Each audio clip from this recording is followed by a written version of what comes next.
Allez, on va y venir alors que le train est encore là, c'est pas grave. Bonjour tout le monde. Salut Vanilline, Emeline, Sped Graphis, Cordulus, Moon Marie. Bonsoir, bonsoir.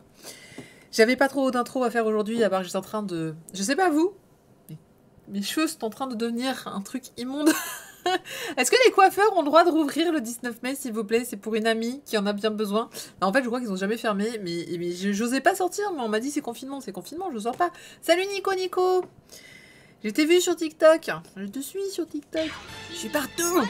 Ah, merci Vanillil. Merci pour l'abonnement. C'est pareil ici. Ah bah ouais, non mais je crois que les cheveux là, enfin, pas que les cheveux, il y a tout, il y a les fringues. Je mets toujours... En fait, j'aime bien ce haut, je crois que je le mets tout le temps. J'essaie de varier mes hauts quand je fais les lundis. Et je crois que celui-là, je le passe, mais littéralement tout le temps. Salut Orange Mécanique. Donc ouais, non, c'est clair. En ce moment, c'est un peu... Je suis un peu à la ramasse, je dois vous dire. J'ai du mal à tenir mes plannings. J'ai du mal à, genre j'ai oublié de commander les mangas, j'ai dû y aller dimanche pour aller chercher ce qu'il fallait. J'ai pu récupérer ce que je pouvais, enfin ce que je voulais surtout. Puis de toute façon ça tombe bien parce que j'en avais deux qui étaient en retard, c'était les deux Akata, j'avais pas pu les faire la semaine dernière puisque j'étais en retard d'une semaine, bah, du coup j'ai rattrapé et entre temps j'ai reçu là tout ce qui était Pika de cette semaine, donc en service presse, donc on est bien, je retrouve un peu mon problème. Et même je suis en train de remettre sur YouTube les replays. J'avais 2 mois de retard sur les replays. Enfin voilà, ça a été, je vous avais dit, ça avait été une séance, ça a été très intense au niveau du travail pour moi. J'en sors. J'ai même repris le sport. J'ai repris le baseball samedi. Vous ne me voyez pas, mais... Enfin, si vous me voyez, mais je ne suis que douleur. Je ne suis que courbature et douleur. C'est extrêmement douloureux. Merci, Béna, merci beaucoup. Mais bon, voilà, bah, c'est la vie. C'est comme ça. Ah, j'ai eu peur, j'ai oublié de mettre sur Twitter qu'on avait démarré. Bon, c'est pas grave. Si vous pouvez lâcher un tweet, n'hésitez pas à leur dire coucou, on est en live. N'hésitez pas à venir pour parler de super manga, puisqu'aujourd'hui, on va parler... un bel agenda. Il y a du Akata, il y a du Komiku, il y a du Glénat et il y a évidemment le Banana Fish, alors que je n'ai pas reçu en service presse. Mais Panini. Mais je suis pas la seule, hein, apparemment on est plusieurs. Il y en a qui l'ont reçu, il y en a qui l'ont pas reçu. Je l'ai pas reçu, c'est pas grave, je l'ai acheté. De toute façon, j'avais pas passé à côté, ça c'est clair. Salut André. C'est embêtant les jours fériés, le samedi, là, je peux pas aller à la librairie. Mais oui, c'était férié, c'est vrai, c'était le 1er mai. Ben, on avait quand même entraînement, nous, au baseball. C'était au moins ça de fait. De toute façon, il pleuvait, il a fait tout pourri pour un 1er mai, c'était naze. Salut Amel. Oh non, Nico, t'as pas le droit de dire ça. J'adore ce que fait Komiku. Je suis très très fan de leur titre et j'adore ce qu'il y a. Donc, non, c'était bien. Enfin, moi en tout cas, franchement, sur leur titre en général, j'accroche toujours bien. Je sais pas pourquoi. J'aime bien ça. J'aime bien leur ligne édito. J'aime bien. Voilà. Salut Nicolas. Ouais, samedi prochain aussi, c'est férié, il paraît. Bon, bah, du coup, pour choper des trucs, heureusement que j'ai un petit peu de service presse quand même. Parce que... Et en plus, non, mais du coup, comme j'ai pris le sport, j'étais crevée la semaine dernière. Donc, du coup, j'ai même pas fait d'autres streams que le lundi. Et je suis vraiment à la bourre de tout. Mais tout ça va changer. C'est faux. Mais tout ça va changer. Merci, ça fait de belles espérances. Parce que je change de travail. Je vous l'ai déjà dit, je crois, mais je change de travail au 1er juin. Alors, je vais enchaîner je vais être à mi-cheval pendant juin-juillet, mais je croise les doigts pour reprendre un rythme. Déjà, c'est un travail en présentiel, je vais reprendre le vélo, parce que j'ai décidé que j'arrêtais le train, parce que le train c'est mal, etc. Mais j'espère vraiment reprendre, moi, un début de vie à peu près comme avant, samedi prochain, le mois prochain. Puis en plus, comme il y a les restos qui vont rouvrir et tout, je vous le dis tout de suite, hein, réservez votre terrasse. Moi, le 19 mai, 18h, je suis posée pépère avec mon sirop. S'il n'y a pas moyen, vous ne m'empêcherez pas d'aller en terrasse le 19 mai. Je pense que tous les Parisiens du monde... Oui, enfin, tous les Parisiens de Paris, du coup, vont sortir le 19 mai, c'est évident. Enfin, je veux dire, on va tous être là dehors avec nos petites banderoles. Oh, délivré. Vous n'avez droit qu'aux terrasses, on s'en fout, vous squattez toutes vos terrasses du monde. Et en plus, on ne peut pas sortir le 19 mai. Ah non, moi, je sors. Jusqu'à du coup 19h ou 21h, je sais plus à quelle heure sera on a quoi, le couvre-feu, puisque couvre-feu lui perdurera, donc on a le droit aux terrasses, mais jusqu'à 21h. Oui, j'espère qu'il y aura un stream vendredi, normalement, si tout va bien. En fait, j'essaie de retrouver un petit rythme, j'ai du mal, hein, vraiment, je m'accroche, heureusement qu'il y a le lundi je l'ai posé, il est bien, il est là, il est calé. Mais ouais, c'est pas évident, je pense que je suis pas la seule à avoir des problèmes de rythme en ce moment où on sait pas trop, enfin tous les jours se ressemblent, c'est une catastrophe. Enfin ça fait 1 an que c'est comme ça, hein, mais c'est vrai que tous les jours, si il y a les jours avec ma fille et les jours sans ma fille, c'est à peu près ça le changement. Mais ouais, pas évident. Et donc voilà, on en voit le bout, j'ai l'impression. Et en plus, moi, j'ai pu m'inscrire pour les vaccinations. J'ai mis un gros message sur Facebook. Ouais, je l'ai pas mis sur Twitter, mais je l'ai mis sur Facebook. Que je me suis inscrite pour ma vaccination. Puisque j'ai la chance, le bonheur ultime de faire partie des nouveaux éligibles. Quoi, j'ai plus de 54 ans? Non, pas du tout. Non, pas du tout, je suis obèse. Rire sadique. Ah, trop bien. Pour une fois que ça sert à quelque chose, dis donc. Voilà. Mais bon, j'espère que je vous encourage, bien sûr, si vous êtes éligible, à vous faire vacciner. Il paraît que c'est pas mal, ça permettra de moins tomber... Enfin, ça n'empêche pas forcément de tomber malade, hein, mais ça empêche d'avoir des versions un peu dramatiques. Donc c'est pas trop mal. Ouais, Andro Tradi, commence pas. Je les ai... Alors du coup, je suis allée regarder quel vaccin que j'avais, je suis allée regarder s'il y avait eu des problèmes avec ce vaccin-là. Et effectivement, il y a eu 2 décès après, des gens qui soient fait vacciner. Mais c'était des gens qui étaient immunodépresseurs. Immunodépressifs. Donc bon, je me suis dit, ok, ça va. Et il y a eu 5 cas de cardiomélite sur ce vaccin-là, sur 15 millions, je sais pas quoi. Voilà. Ouais, c'est le Pfizer que j'ai. Vas-y, entre autres, vas-y, rassure-moi. Salut Abiros. Ouais, alors on dit toujours, vaccination, c'est le facteur, on disait bénéfice-risque. C'est-à-dire que les bénéfices sont censés être plus gros que les risques à ne pas le faire. Donc, ouais, non, moi j'ai... Alors oui, en plus, j'ai des histoires, moi, avec les vaccins. On va pas en parler maintenant, mais on va pas tarder à parler de santé. Donc, on va je reste dans le thème. Je vais bientôt finir cette intro beaucoup trop longue. Mais, ouais, non, moi, à la base, j'ai une très faible réponse immunitaire au vaccin. C'est marrant, hein, ça arrive comme ça. Je me suis... voilà, tu vas attendre la version Gold. En fait, le vaccin, c'est comme la PlayStation 5, tu vois. T'attends, ou comme les récents jeux, t'attends la version patchée en disant qu'elle va être...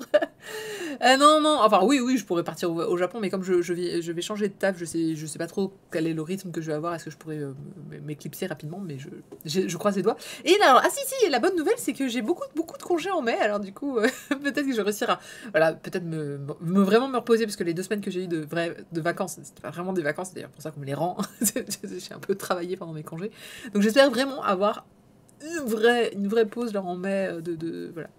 Mais tu changes de ta voix. Je change de... Oui, ah oui, c'est vrai, oui, c'est vrai, j'en ai... J'ai annoncé... Bah, c'est pas signé encore, donc du coup, j'en parle moyen, jusqu'à que j'ai signé le contrat, mais normalement, tout est validé, tout est ok. Ils ont déjà demandé quel PC je voulais. Ils m'ont dit Mac ou PC. On va pas commencer déjà à se fâcher, vous et moi. Je pense qu'on va déjà... le Mac, vous allez le mettre de côté, vous allez me donner un beau PC. Voilà. Bah non, Doko, parce que c'est en présentiel. Alors du coup, là, je vais retourner dans des bureaux. Ah, je suis contente. Bref, voilà. Donc ouais, on va bien voir ce que ça donne. Et pour le vaccin, bah écoutez, on verra bien, mais sachez que le dernier vaccin en date que j'ai dû faire n'a jamais marché. C'était la rubéole, je crois, un truc comme ça. Et c'est un vaccin qu'on doit faire quand on est enceinte. C'est un problème de pas être vacciné. Et donc j'ai fait 4 vaccins. Ouais, 4 vaccins. Et j'ai eu la réponse immunitaire la plus faible possible après les 4 vaccins. Et là, on a dit, bon, bah, on abandonne. et puis en fait, pendant mon suivi de grossesse, on a fait super gaffe je crois que c'est la rubéole. Voilà. Mais je ne sais... Voilà, c'est comme ça. Il y a des gens comme ça quand on a une réponse immunitaire. On est un petit peu flemmard chez moi. Voilà. Je dis, oh, pouf, il y a un vaccin, faut bosser. Ah, c'est trop dur, la vie. Voilà, ça ne bosse pas. On va commencer les chroniques après cette super introduction sur la santé. Prenez soin de vous, les gens. Voilà. Prenez soin de vous, soignez-vous. Si vous pouvez vous faire vacciner, faites-le, c'est important. Je pense que c'est pas que pour vous, c'est pour les autres aussi, c'est pour plein de trucs. Salut Sandra. Et puis si vous voulez pas vous faire vacciner, ben faites comme vous voulez. Du moment que vous mettez pas les autres en danger, ce serait pas mal, hein, dis donc. Thrombose. Et puis pour la thrombose, bah écoutez, on verra bien si j'en ai une. Hein, Andro, je t'appellerai. Eh ben ouais, je l'ai eu, voilà. Et l'autre message de santé, puisque comme on est dans le domaine de la santé et qu'on va finir cette intro de feu de Dieu, je vous rappelle que... Merci Midine pour la revanche. Ça arrive au plus bon moment. Je vous rappelle qu'il faut aussi faire de votre don de moelle épinière. On en a besoin. Je suis donneuse de moelle épinière depuis 10 ans, un truc comme ça. Il y a plein d'idées reçues sur le don de la moelle épinière, alors que c'est que dalle. La moelle épinière, tout le monde pense que c'est une immense... On pense à l'immense piqûre, on pense que ça va être dans la colonne vertébrale. Enfin, le don de la moelle épinière, c'est un don sanguin. c'est le même que quand vous donnez votre sang. Bon, sauf qu'on vous en prend beaucoup plus, ça passe dans une machine et on vous le réinjecte. C'est comme les plaquettes, si vous connaissez les plaquettes. Et ben voilà, le don de la moelle épinière, aujourd'hui, ce n'est, entre guillemets, que ça. Pourquoi je dis que, entre guillemets, parce que c'est 3 fois sur 4, il peut y avoir parfois besoin d'un petit peu plus, mais c'est extrêmement rare. Et donc, on manque de garçons essentiellement, et c'est très important. Alors pas juste parce que, ouais, il faut moitié garçon, moitié fille. Non, on s'en tape. C'est juste parce que on ne sait pas pourquoi, mais les dons de moelle épinière sont ne réussissent mieux avec les dons par les hommes. Parce que les femmes, quand on tombe enceinte, on peut avoir des anticorps qui nous rendent incompatibles. Donc, hommes de tout poil, s'il vous plaît, ou femmes n'ayant pas eu d'enfant, ou personne n'ayant pas eu d'enfant d'ailleurs au passage, n'hésitez pas à vous inscrire pour le don de la moelle épinière, et vous verrez que c'est super facile, parce que en fait, vous avez juste un petit rendez-vous avec un médecin, vous faites une prise de sang, vérifiez que tout va bien, vous enregistrez et après, vous donnez vos infos, et c'est fini. Et oui, ils acceptent les dons de personnes homosexuelles depuis 2018, parce que la loi avance pour le don du sang, on peut toujours courir, par contre, hein, faut toujours être abstinent de feu de Dieu depuis 3 générations à peu près, ce qui est complètement ridicule. Bonjour Akata. Bon, je sens que je vais devoir commencer. Donc voilà, alors non, il n'y a pas un poids minimum, par contre il y a un âge, c'est entre 18 et 34 ans pour s'inscrire. Moi j'ai bien sûr dépassé l'âge, ce n'est que l'inscription où ils vous demanderont d'être entre cette tranche d'âge, je me rappelle plus pourquoi, mais c'est parce que c'est souvent, c'est les dons, on les fait plus jeune on est, mieux c'est pour les dons, mais on vous garde quand même dans le process si vous êtes déjà inscrit, au cas où, mais on prendra forcément des gens plus jeunes pour les dons. Je sais pas pourquoi. Mais bon, si après il y a que des gens de 50 ans qui sont dispo, et ben écoutez, on prend ça. Hein. On va parler manga, parce que hein, voilà, mais n'hésitez pas à lire, j'ai vu les Brigades immunitaires, c'est très très intéressant. Il y a aussi Il était une fois la vie, mais c'est peut-être un petit peu. Oui, je crois Sandrax, je crois que tu es passé de date. Mais renseigne-toi, je me rappelle plus cette histoire d'âge, c'est assez nouveau, je l'avais pas entendu parler jusqu'à récemment. Donc voilà. Ah ben voilà, ben oui, au bureau. Ah là là. Enfin, je dis rien, mais depuis que je suis en télétravail, moi, les horaires de bureau, elles sont un peu larges. On va parler donc des mangas Akata que je n'ai pas pu faire la semaine dernière parce que j'avais reçu tous les services de presse et que j'étais en retard. Et donc du coup, puisque je m'étais endormie il y a 2 semaines, voilà. Donc, ah merci Choupinou qui vous met des petits, voilà, des petits. Ah c'est bien récent, c'est ce qui me semblait. Ok, c'était pas, je me disais aussi. On va parler donc de Souvenirs en bataille. Je vous ai laissé le petit bandeau. Un manga de Sensei Shikabane, qui est un one-shot d'ailleurs, tout comme vous verrez après Papa est une licorne, est un one-shot également, qui est au prix de 8,05 €, très précis, qui est sorti donc le 22 avril. Alors, je vous ai sorti le bandeau. Sur le bandeau, on a le témoignage poignant d'un homme face au vieillissement de sa grand-mère, mais également pour chaque exemplaire vendu, 5% du prix reversé à l'association Les Petits Frères des Pauvres. C'est valable jusqu'au 31/10/2021. Donc, s'il vous plaît, n'hésitez pas à l'acheter. Hein, vous ferez un don du coup à cette association. L'association, hein, comme d'habitude, quand Akata fait ce genre de partenariat, n'est pas choisie complètement au hasard, puisque évidemment on va parler de la santé, c'est précisé, hein, donc vieillissement de la grand-mère, mais on va parler aussi un petit peu de la pauvreté. Pourquoi ? Parce que donc ce manga, c'est l'histoire de 2 personnages que vous voyez en couverture. Il y a donc Shikabane et il y a sa grand-mère, et ils vivent ensemble. Pourquoi ? Parce que Shikabane, en fait, voilà, ses parents sont partis, on peut dire sont partis, et c'est sa grand-mère qui l'a élevé. Seulement, sa grand-mère est extrêmement pauvre, donc elle l'a élevé. Ce que lui semblait être sa normalité, il le présente au début comme quelque chose de...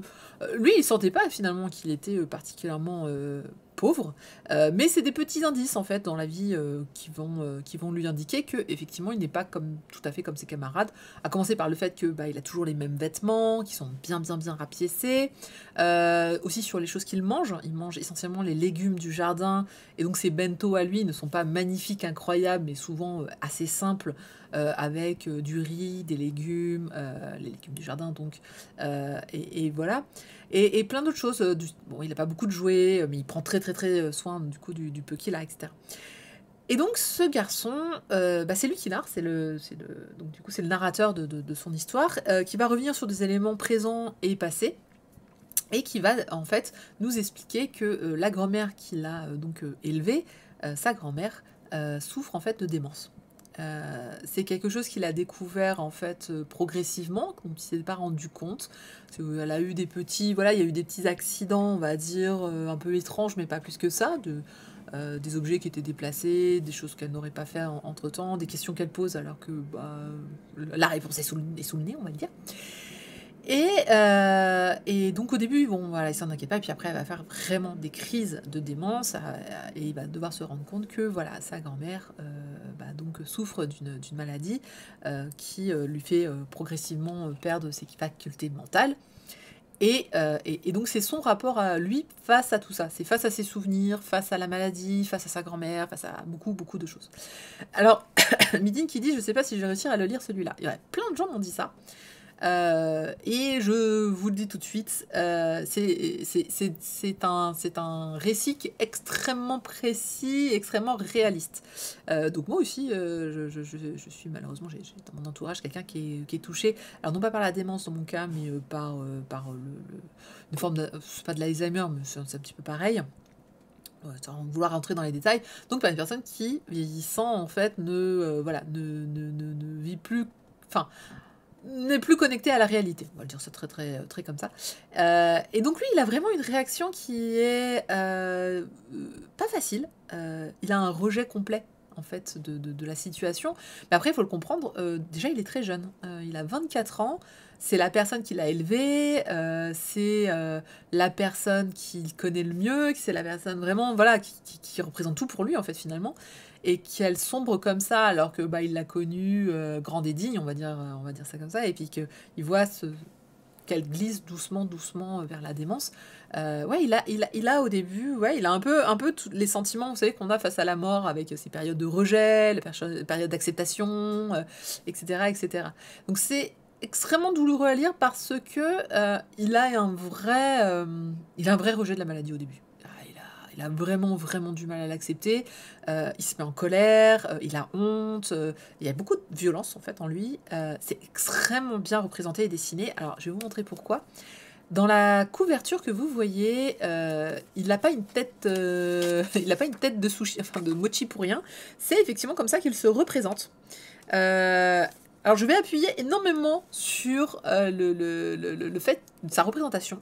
Il se représente en fait avec une tête de mort. Alors on ne le voit pas très très bien dans la couverture, mais voici un petit exemple. Voilà, vous le voyez ici. Je le trouve très choupinou. Alors il sait se dessiner, en fait c'est suivant ses humeurs. Donc là il dessine choupinou.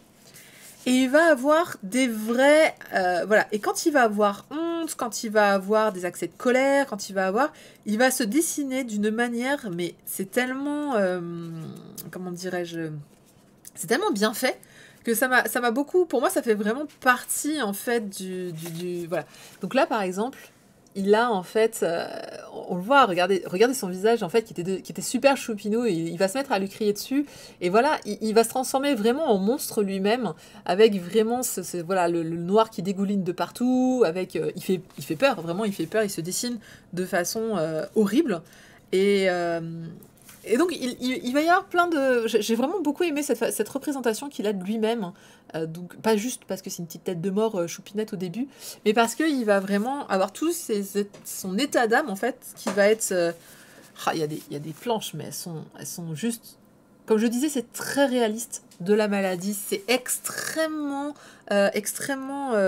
touchant de voir à quel point, je trouve, l'auteur a su exprimer ce qu'était le désarroi face à cette maladie et comment on se sent effectivement monstrueux de ne pas pouvoir réagir forcément correctement. Alors, là, d'autres planches où on le voit vraiment, voilà. Pourquoi ? Parce que bon, tous ceux qui ont été touchés enfin tous ceux qui ont connu quelqu'un qui avait une personne touchée, c'est pas évident, hein, évidemment que c'est pas évident. Surtout que lui, il est tout seul, il est jeune, encore une fois. Quand il y a beaucoup de familles, on peut se relayer, on peut effectivement essayer d'appuyer, mais voir quelqu'un qui n'a plus ses facultés mentales, en fait, c'est marrant parce que, et le parallèle est fait à un moment, c'est comme un enfant. Un enfant, ou un animal d'ailleurs. Si vous n'avez pas d'enfant, vous pouvez reprendre avec un animal. En fait, une créature qui ne vous comprend pas, qui ne comprend pas votre logique et qui va aller à l'encontre de la logique, de type qui va faire ce que nous on estime être des bêtises entre guillemets, mais qui va vraiment ne pas comprendre ce qu'on lui demande. Par exemple, vous dites à votre enfant, je ne sais pas moi, ne renverse pas l'eau sur le parquet, et qui va prendre le gobelet et qui va vous le renverser doucement en vous regardant droit dans les yeux. Alors, ce genre de comportement qui défie toute logique, en fait, on est facilement énervé face à ça. Bah oui, pourquoi il ne me comprend pas? Pourquoi cet être ne me comprend pas? Je ne comprends. Et on devient violent, hein, vraiment. D'ailleurs, c'est pour ça qu'il y a des enfants battus. C'est qu'il y a des adultes qui sont incapables, en fait, des adultes, entre autres, des adultes responsables, qui sont incapables vraiment de réagir correctement face à ce désarroi qui est l'illogique, en fait. Et c'est ce qui va se passer, c'est qu'au début, il n'arrive au début, même à la fin, il a plein de moments où il s'énerve. Il ne comprend pas, il n'arrive pas à accéder au fait que c'est fini, sa grand-mère ne sera plus jamais la même, elle va avoir des moments de complète faiblesse, des moments où la démence va prendre complètement le dessus, et il va avoir un comportement absolument pas logique. Alors il y a aussi un effet comment dirais-je, de retour en enfance, je sais pas comment on peut dire ça, mais elle va tout d'un coup avoir, voilà, comme si on parlait à une enfant. Il y a une publicité comme ça d'ailleurs, où on voit une dame qui parle à un enfant, et l'enfant dit à la fin, mais j'aimerais bien revoir ma maman. Puis il y a un bus qui passe, et on se rend compte qu'en fait elle parle à sa propre mère qui est âgée de 90 ans et qui a sans doute Alzheimer. C'est exactement ça, c'est vraiment, on a ce côté retour avec un comportement d'enfant, avec des envies d'enfant, c'est-à-dire que non contrôlés, qui ne répond à aucune logique et qui sont parfois très désarmants.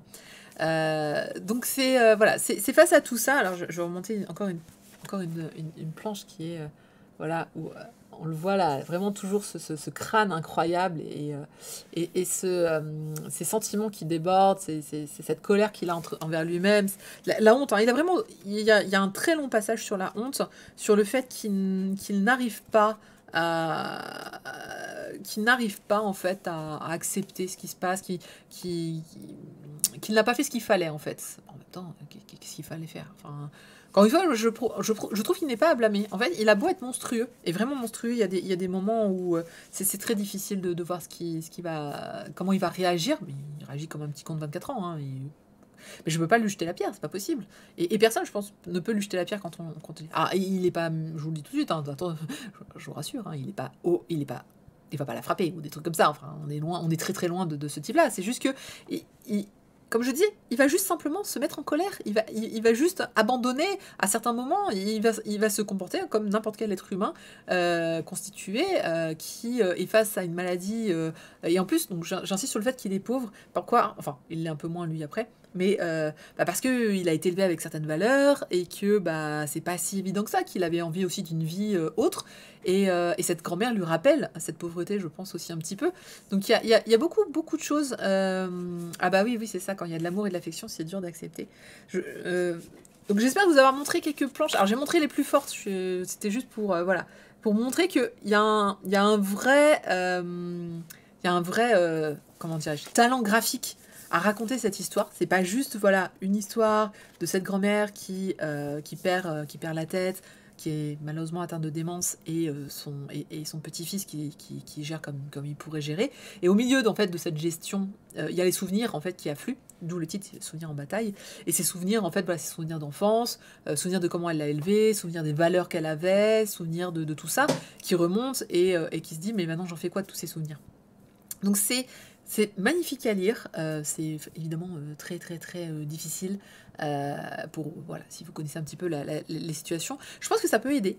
Personnellement, je trouve que ça peut vraiment aider de se dire vous n'êtes pas seul dans cette galère-là, personne n'est parfait, d'autres sont passés avant vous et eux aussi ont échoué. Et puis d'un autre côté, ils ont compris peut-être voilà comment il fallait faire, qu'est-ce qu'il fallait faire, mais qu'il n'y a pas de recette miracle, chacun est face à ses sentiments comme on peut, et qu'il faut vraiment beaucoup batailler personnellement, je pense, pour réussir à se sortir de cette situation, se faire aider, évidemment, comme on peut. Lui, il est très isolé quand même, comme personne, il y a ça aussi hein, qui ajoute. Donc, il y a un jeu de mots cheveux en bataille par rapport à la scène de la fin. C'est pas faux. Ah, je l'avais pas vu celui-là. Alors oui, effectivement, il y a en fait, la couverture est une scène de fin. Voilà, il y a un truc sur les cheveux qui est très belle, qui est vraiment magnifique hein, d'ailleurs au passage, j'ai beaucoup aimé. Alors ça peut paraître bizarre, mais effectivement le soin de soi est la première chose en fait qui disparaît. Enfin, de mon côté, en tout cas, d'expérience, on va dire ça comme ça. Le soin de soi est la première chose que j'ai pu voir, mais en tout cas, disparaître. Et la première chose, moi, que j'avais fait aussi, c'était de demander un rendez-vous chez l'esthéticienne pour les ongles, les cheveux. Mais c'est marrant parce qu'on se dit, mais la personne, en fait, elle capte plus, hein, si elle est belle, si elle est moche, si elle est bien coiffée, si y a pas un...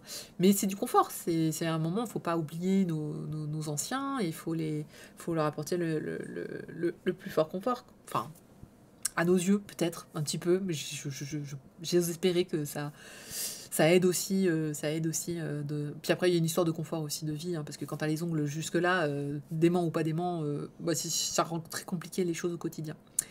Donc, c'est un titre, voilà. Attention, si vous... Bon, on en connaît peut-être même qu'on soit touché directement ou indirectement. Malheureusement, entre Alzheimer, la démence, dans mon cas, c'est les méningites, etc. C'est vrai que la mémoire des anciens, c'est quelque chose qui est extrêmement fragile et qui, malheureusement, est touché très, très, très rapidement. Donc, c'est pas évident, mais je pense vraiment que ce titre-là a été tellement bien écrit, tellement bien dessiné que t'as l'impression de vivre tes propres émotions en le lisant un petit peu aussi. Ça a besoin de sortir, c'est bien, il aide à ça. C'est très émotif, évidemment, mais on n'entendait pas moins, hein, je pense que voilà. Un des ateliers les plus fréquents avec les personnes âgées en institution, c'est la calo. Coiffure, maquillage, soins du visage pour l'estime de soi. Mais oui, effectivement. Bah oui, parce que bon bah c'est quelque chose qui s'arrête un petit peu, mais c'est dommage, c'est vraiment... je pense que c'est là où il faut faire le plus attention. Malheureusement, avec le Covid en plus, je sais pas pour vous, hein, mais moi, j'ai pas pu retourner, ça fait 6 mois, 7 mois, 8 mois que j'ai pas pu retourner dans l'IPAD. Donc du coup, je sais, c'est compliqué aussi ça. Alors lui, il explique qu'à un moment, je crois qu'il part vivre de son côté et il revient de temps en temps. J'ai un petit doute ou alors il se barre, ou alors il rentre dans sa chambre et il en sort assez peu. J'ai un léger doute. Mais oui, il y a ça aussi, l'isolement. Donc voilà, bonne ambiance. Merci Ricky, c'est gentil de casser un petit peu le rythme de cette chronique qui est fort difficile à faire. Et bienvenue à toi dans cette soirée. Donc Souvenir en bataille, voilà, c'est un manga, donc The Sensei Shikabane. Je ne l'ai pas précisé parce que voilà, j'avais un tout petit doute, mais oui, c'est bien autobiographique. Alors même si ça se passe au Japon, je pense vraiment que ça vous touchera. Il y a des aspects un petit peu japonais, mais vraiment, enfin, je pense que la maladie est universelle et le rapport à nos grands-parents. Alors encore une fois, là, c'est des grands-parents, mais surtout de la grand-mère qui l'a élevé. Donc à nos parents, on peut dire ça, hein, à nos parents est forcément un petit peu différente. Mais là, c'est vraiment, je pense, que c'est une valeur universelle. Vous pouvez y aller, même s'il y a 2-3 petites choses qui sont fortement culturelles japonais. Je pense que ça sera difficile que ça ne vous touche pas. Donc bravo à cet auteur et j'ai hâte d'en lire un petit peu plus en fait. Je suis très curieuse de savoir l'image de fin. Je peux pas vous la montrer, mais il y a une page de fin qui est couleur, ce qui explique sans doute le prix de 8,05 €.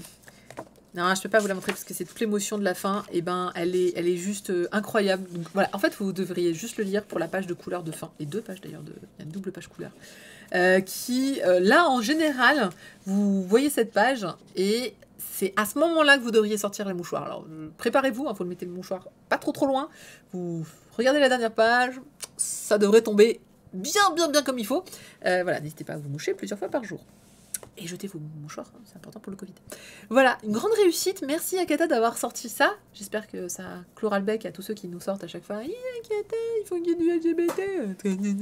C'est vraiment... Ça m'énerve. Alors franchement, si vous faites partie de ces gens-là, attention, je vais me fâcher. Parce que c'est vraiment ne pas connaître le catalogue d'Akata que de dire qu'ils font que des sujets LGBT. Évidemment que non. Ils en ont fait plein, c'est pas les seuls. Je vois la bibliothèque, elle en face. Tous les Akata. Non. C'est très varié. Si vous êtes intéressé par les sujets de société, vraiment allez jeter un coup d'œil sur leur catalogue. Il y a vraiment masse à faire. Il y a beaucoup de thèmes qui ont été abordés. Il y a eu l'écologie, il y a le handicap. Donc vraiment foncez. Je vous recommande énormément ces sujets de société qu'on ne voit pas souvent malheureusement dans d'autres éditeurs. Mais c'est bien dommage. Et ben de rien, n'hésitez pas. Vous pouvez rester, on va encore parler de vous. Et petite traduction, donc Alexandre Fournier, bravo, grand bravo pour avoir réussi à remettre ces émotions-là. Isabelle Beauvais au lettrage et la couverture Clémence Alessou, que l'on voit également assez souvent. J'étais en train de me dire, oui, les onomatopées, comme j'aime, sont éditées, donc ça c'est trop bien. Donc merci lettrage Isabelle Beauvais. Voilà, moi je dois voilà. Des pages entièrement en français, j'en ai besoin, j'ai besoin, ça m'aide à vraiment être dedans. Et excellent travail, tout est fait, c'est vraiment impeccable. Ouais, celui-là il fait chaud au cœur, quand même. Oui, non, mais attends, t'inquiète pas, attends, sans Spade, il peut pas être partout, Spade, en même temps, il a pas 4 bras, hein. Il en a jamais que 2, et t'inquiète pas, parce que regarde, on le voit dans Papa est une licorne. Ouf, on va passer un petit peu, on va passer à autre chose. Oui, Midi, tout à fait d'accord. Ça fait quoi si qu'ils sortent du sujet LGBT? Voilà, si ça les intéresse pas, tu passes et voilà, pas besoin de cracher dessus. Oui, je supporte pas ces messages. Oui, mais on est pareil, ici. Ce titre, ce titre, ça me fume. Oui, Aketa, j'ai remarqué que, alors, dans ce chat, levez-vous, hein, les gens, on vous reconnaît, on vous connaît. Il y a des gens, effectivement, qui préfèrent voir les onomatopées en japonais. Moi, pour moi, ça doit être en français, parce que je comprends que pour des raisons budgétaires, on ne puisse pas toujours le faire, mais je trouve que pour des conforts de lecture, c'est l'onomatopée, enfin, je veux dire, tout le monde ne lit pas le japonais pour pouvoir... même oui, mais regarde, on l'a écrit en français un tout petit avec une astérix, c'est pas pareil, l'ambiance n'est pas pareille, voilà. Donc, Papa est une licorne. Je suis très contente de changer de sujet. Heureusement que je l'ai pas fait dans l'autre sens parce que sinon ça aurait été un petit peu bizarre. Donc du coup je me suis dit non, on va d'abord mettre le sujet un petit peu lourd au début, puis après on va aller progressivement vers des trucs un petit peu plus... C'est aussi... C'est exactement ce que vous pensez. C'est la licorne, c'est son père. Oui. Alors, on va d'abord parler de la couve. Pourquoi? Bah parce que vous pouvez pas le voir là sur l'illustration, mais elle brille. Elle est... Vous verrez pas avec... Non, bah non, trop... Ah, non. Bon, vous le verrez pas. Elle est pailletée, elle est toute pailletée, et en plus c'est incrusté, c'est pas... Enfin bref, vous y connaissez rien, je pense, en impression, mais sachez qu'on a d'autres pailletages qui sont vachement plus galères. Ceux-là, ils sont bons. C'est un pailletage qui est vraiment très discret. Mais voilà, ça brille, c'est génial. Enfin, c'est vraiment le truc à la lumière, tu vois, bling bling. je suis très fan de ce truc pailleté. On l'a vu il y a pas si longtemps. Je sais plus chez qui on l'a vu ce côté pailleté. Il y avait un autre titre comme ça il y a pas longtemps, genre je dirais il y a 3 semaines. Salut les jeunes Sama. On y a pensé, on y a tous pensé. Bah non, mais en fait j'ai trop d'éclairage et donc du coup on voit pas, ça rend rien. Hein. Bah oui, non. Ouais, j'ai essayé là comme ça, mais ça fait pas shrink. Mais ça prouve que c'est exprès discret et c'est très bien. Oui, voilà, effet holographique. Hein. Ah, c'est bien. Ouais, holographique, oui, bah oui, je veux bien croire que c'est vraiment sympa cet effet-là. J'aime beaucoup cet effet pailleté, c'est assez discret, puis à la fois ça rend vachement bien. Et il y en a partout? Ah non, il y en a pas partout. Ah, il y en a pas sur le jeune homme. Il y en a partout, sauf sur le jeune homme, en fait, finalement. Mais tout et derrière, il y en a partout. Oh, c'est bon. Non, il devrait y en avoir partout, c'est ça? C'est la fille qui essaie de vraiment savoir. Non, mais attendez, je sais pas, comment vous faites pour faire qu'il y en a pas partout? C'est pas possible, ça? Si? Ah, si. Ah, c'est fou. Pardon. Excusez-moi, hein, mais parfois les technologies, on a des changements technologiques qui sont incroyables. Monaka Suzuki Unicorn Oto-san, c'est un petit one-shot de 7,95€ qui est dans ma collection préférée personnellement, qui est la collection What the Fuck de Akata, où vous retrouverez des trucs vraiment bizarres. Mais c'est pour ça aussi que j'aime bien cette collection. C'est bien que... Il y en a partout, mais sur le fond des couleurs sombres, ça se voit moins. Ah, je me disais aussi, c'est pas possible de sélectionner... Ouais, sur le jeune homme, du coup, on le voit vachement moins. Mais c'est pas grave. Ça n'empêche pas que c'est une jolie couleur qui brille. Vous en avez besoin, c'est une licorne, évidemment que ça brille. Vous avez déjà vu des licornes qui ne brillent pas. Donc, c'est en fait Issei. Issei, en fait, c'est le jeune homme que vous voyez. Il est lycéen. Et un jour, sa mère arrive en disant « Je me suis remariée. Trop bien. Wouhou. Comment ça, tu t'es remariée? Avec qui? Quand? Quoi? Comment? » Avec une licorne. Regarde, on a une licorne dans le salon. Voilà. Et en fait, la licorne, bah oui, la licorne parle. Et la licorne, d'ailleurs, a un nom japonais, Masaru. Masaru, pourquoi? Bah, c'est sa mère qui lui a donné son nom. Oh oui, je l'ai appelé Masaru, je trouve ça trop bien. Mais ça lui va pas du tout, c'est une licorne. En fait, il a un nom super long, que j'ai pas réussi à prononcer d'ailleurs. Et en fait, cette licorne peut se transformer à peu près à volonté. Alors, elle peut se transformer en centaure, elle peut se transformer en humain complet, elle peut se transformer avec juste sa corne, elle peut avoir juste les sabots.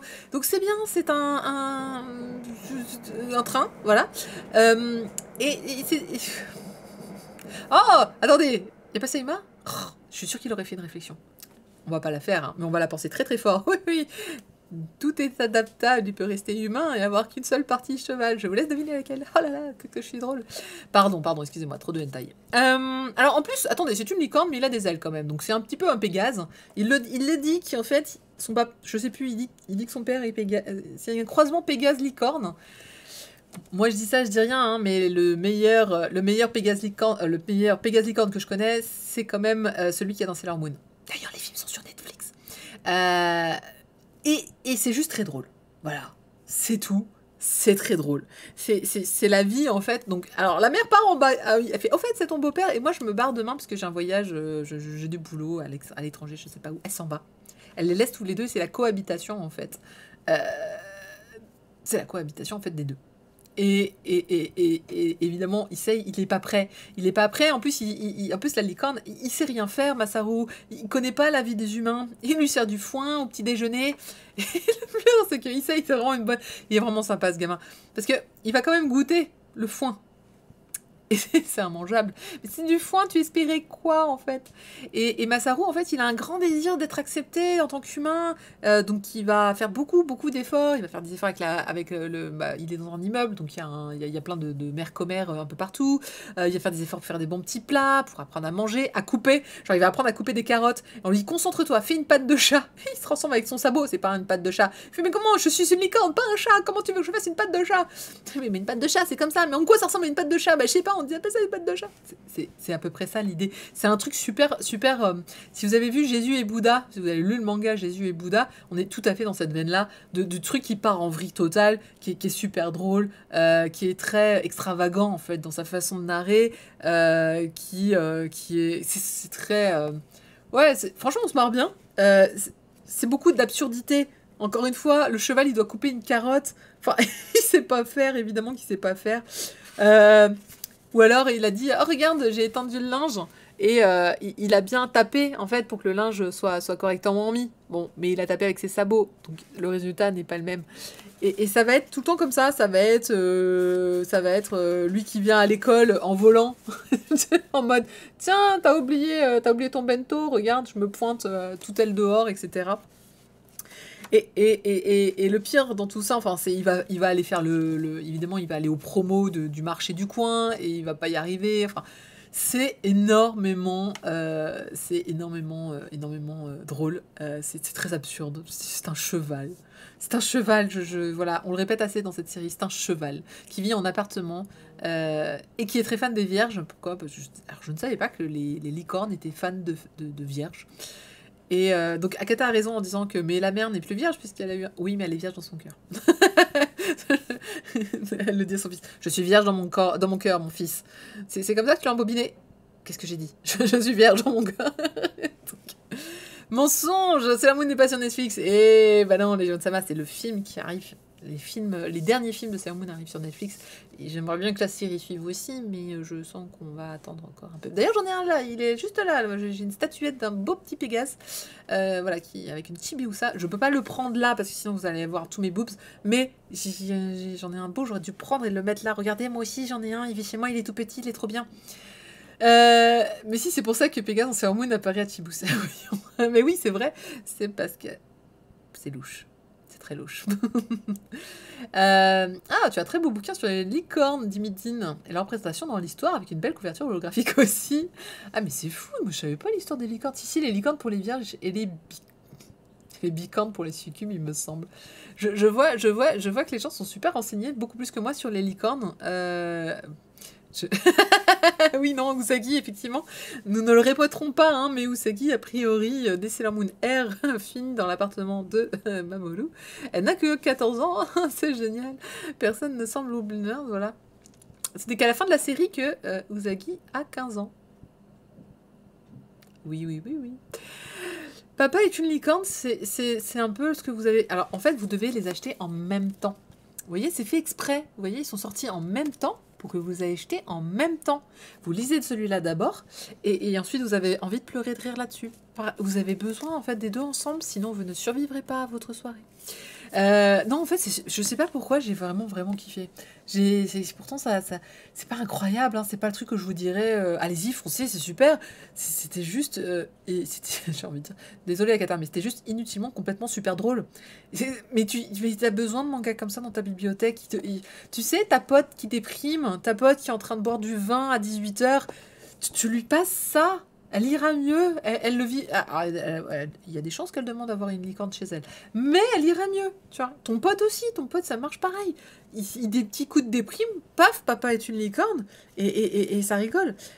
Côté dessin, on est assez proche de Jésus et Bouddha. Voilà, et de l'importance des onomatopées, il y a écrit pataclope. Voilà. Ça serait presque aussi drôle s'il n'y avait pas écrit pataclope, en gros, derrière ce cheval qui fait un sourire du démon. Voilà. Ta pote à qui son copain qui l'a trempé, mais ouais, c'est cette pote-là. Ouais, c'est ça, c'est pas sur le manga, mais ça fait du bien. Et puis, le manga qu'on publie, nous aussi, on a besoin d'oxygène. Mais oui, c'est vrai, ça. Et pas Papa Clope, oui, non. Attends, les gens qui font des jeux. Regardez-moi cette tête. Je suis très fan de... Mais c'est vraiment... Oui, vous voyez rien, c'est normal, c'est écrit, c'est un tout petit. Alors, à quoi il ressemble en humain? Je vais quand même vous le montrer. Attendez, il est où il n'y a pas une belle grande photo de beau gosse, là? Bon, il est pas... Moi, je le trouve pas extraordinaire, mais tout le monde le trouve génial, parce qu'il fait européen, blond. Puis il est trop gentil, il essaie de tout bien faire. Oh, regardez-le. Regardez comment il a l'air tout choupiné, gentil. C'est vraiment très Jésus et Bouddha, quand même. Donc, mais oui, des mangas légers, il en faut. Et puis de one-shot, en plus, c'est pas si... Il essaie de couper la carotte. Fait de la patte de chat, il n'y arrive pas. Parce qu'en fait, il doit rester concentré pour rester en humain. Et comme il n'y arrive pas du tout, du coup, il se transforme à moitié en cheval à chaque fois qu'il essaie de faire quelque chose. Bref. Non, mais entre ça et le fait qu'il plonge sa corne dans l'eau pour assainir... Enfin, pour rendre l'eau plus... pour la purifier, faire un truc détox. Enfin, bon, voilà. Donc, c'est drôle, c'est fin, c'est bien. Vous avez besoin de ce manga, il faut le prendre. Voilà, ça vaut 7,95 €. Évidemment... Le lettrage est par Tom Spade Bertrand. Est-ce que ça ferait pas la seule raison pour laquelle il faut l'acheter? Je ne sais pas. Traduction de Alice Cookor que l'on voit régulièrement, et la couverture toujours de Clémence Alessou. Je pense que Clémence fait toutes les couvertures en ce moment. Et donc un manga de Monaka Suzuki. Allez-y, ramenez-nous d'autres mangas de cette autrice. Autrice, je suppose. C'est vraiment, c'est très chouette. Je suis triste, il n'y a pas de petit message, il n'y a pas de... Voilà. Un message de l'autrice. Il y en a un tout petit à l'entrée, c'est « À force de dessiner ce super papa, j'ai fini par maîtriser l'art de dessiner les chevaux. » Voilà. Voilà. C'est la seule chose qu'on aura. J'aurais bien voulu avoir... Je sais pas, pourquoi c'est le seul... Je pense que c'est la seule chose qui va sortir, en fait, à la lecture. Pourquoi Le monde a besoin de savoir pourquoi ce manga existe. Où est venue l'idée. Donc voilà, encore une fois... c'est drôle, c'est plutôt bien, c'est un petit one-shot. Alors, typiquement cadeau, vous voyez les... Alors, pas cadeau. Ne vous trompez pas. Mais celui-là, oui, typiquement, vous l'offrez un anniversaire, un Noël, un machin, c'est... Enlève la jaquette. Ah, je l'ai pas encore fait. D'accord. Ah, voilà, j'ai son nom entier. Masaru Plasket Osiris. Et... Ah, un petit message. Merci. Il y a un petit mot. Le petit mot de la fin, il était derrière la couve. Ça, je regarde pas toujours la sous-jaquette, parfois j'oublie. Merci de vous être procuré ce manga. Tout a commencé quand je me suis dit, tiens, ce serait marrant d'avoir une mère qui se remarie avec un cheval. Non, c'est tout. Je vous remercie pour votre soutien et vos retours. C'est grâce à eux que j'ai pu aller jusqu'au bout de cette comédie et prendre autant de plaisir à le dessiner. Je remercie également la maison d'édition qui a accepté de me publier, ainsi que vous qui avez pris la peine de me lire. Voilà. J'espère de tout cœur que la vie quotidienne d'Issei et son nouveau papa vous aura fait sourire au moins un petit peu. Mais oui, tellement. Ah, merci. Mais oui, je sais, mais en fait, parce qu'il y a tellement d'éditeurs qui mettent rien sous la sous-jaquette que j'y pense pas toujours. Je vous juge, les éditeurs qui mettent pas... Mais oui, normalement, il y en a... Ça dépend. En fait, je sais pas, mais d'habitude, quand c'est pertinent, je l'enlève... Tu sais, je l'enlève de moi-même. Tu sais qu'il va y avoir un truc. Tu le sais. Là, j'y ai pas pensé, alors que vraiment, tout indiquait qu'il allait y avoir quelque chose sous la jaquette. Bougez pas, Voilà, souvenir en bataille, il n'y a pas. Évidemment, il n'y a pas... Ça tombe sous le sens. Donc... non, mais oui, voilà, merci. T'es pas une vraie car t'enlèves pas la jaquette. Alors, non, Je te dis, souvent j'ai l'intuition qu'il faut l'enlever, j'ai souvent des bonnes intuitions à ce niveau-là. Mais là, du coup, vous savez quoi, maintenant, à chaque fois que je ferai une chronique, j'enlèverai la jaquette pour vous dire qu'est-ce qu'il y a en dessous. Hein, voilà. Sous jaquette, ça n'existe pas, on dit couverture. Oh, moi je dis sous la jaquette. Non, en fait, moi je dis qu'il y a la jaquette et il y a... Ah oui, la couverture, c'est pas mal comme terme. C'est bien. Ordre tradit, je t'ai vu là. Tu commences à les embêter, ça va pas. Et des fois, c'est la grosse déception quand tu espères quelque chose et tu n'as rien. Mais oui, ouais, ça arrive, ça arrive. Oui, il y en a, je sais qu'il y en a qui font ça, qui les enlèvent pour lire. Non, moi ça me... Alors ça dépend quelle taille ça fait, hein. C'est sûr que le banana fish, je l'ai enlevé. Ça me... Attends, je l'ai enlevé sur celui-là quand je l'ai lu. Ouais, celui-là, je l'ai enlevé. Parce que ça me gêne un petit peu. Mais sinon, non. Sinon, je... Toujours enlever les jartelles, pardon, les jaquettes, les gens de ça va. Ah, elle était facile celle-là. Voilà, donc merci Akata pour ces 2 petits one-shots ce mois-ci, c'était très très cool. Il y a eu d'autres choses de sorties chez Akata, on en parlera vendredi. Il y a notamment, alors pas que vendredi, j'en parlerai aussi sûrement un petit peu demain dans le cri du mochi, car je suis dans le cri du mochi demain. On en parle sinon vendredi, il y a le cri des exilés qui est sorti, il y a En proie en silence qui est sorti le 6, les exilés c'était le 2. Donc voilà, tout ça c'est vendredi pour les séries en cours. J'ai un mauvais pliage.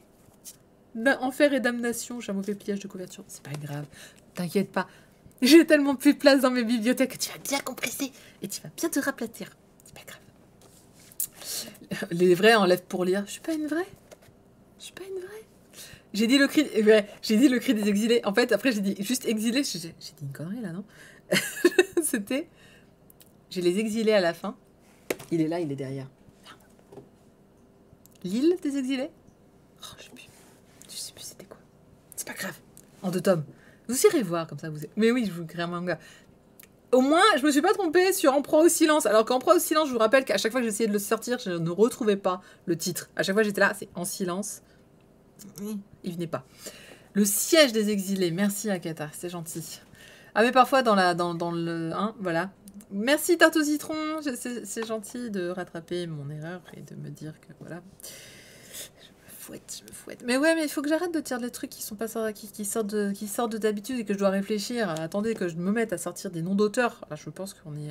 Alors, je tiens à dire que de façon générale, j'ai du mal avec les mots.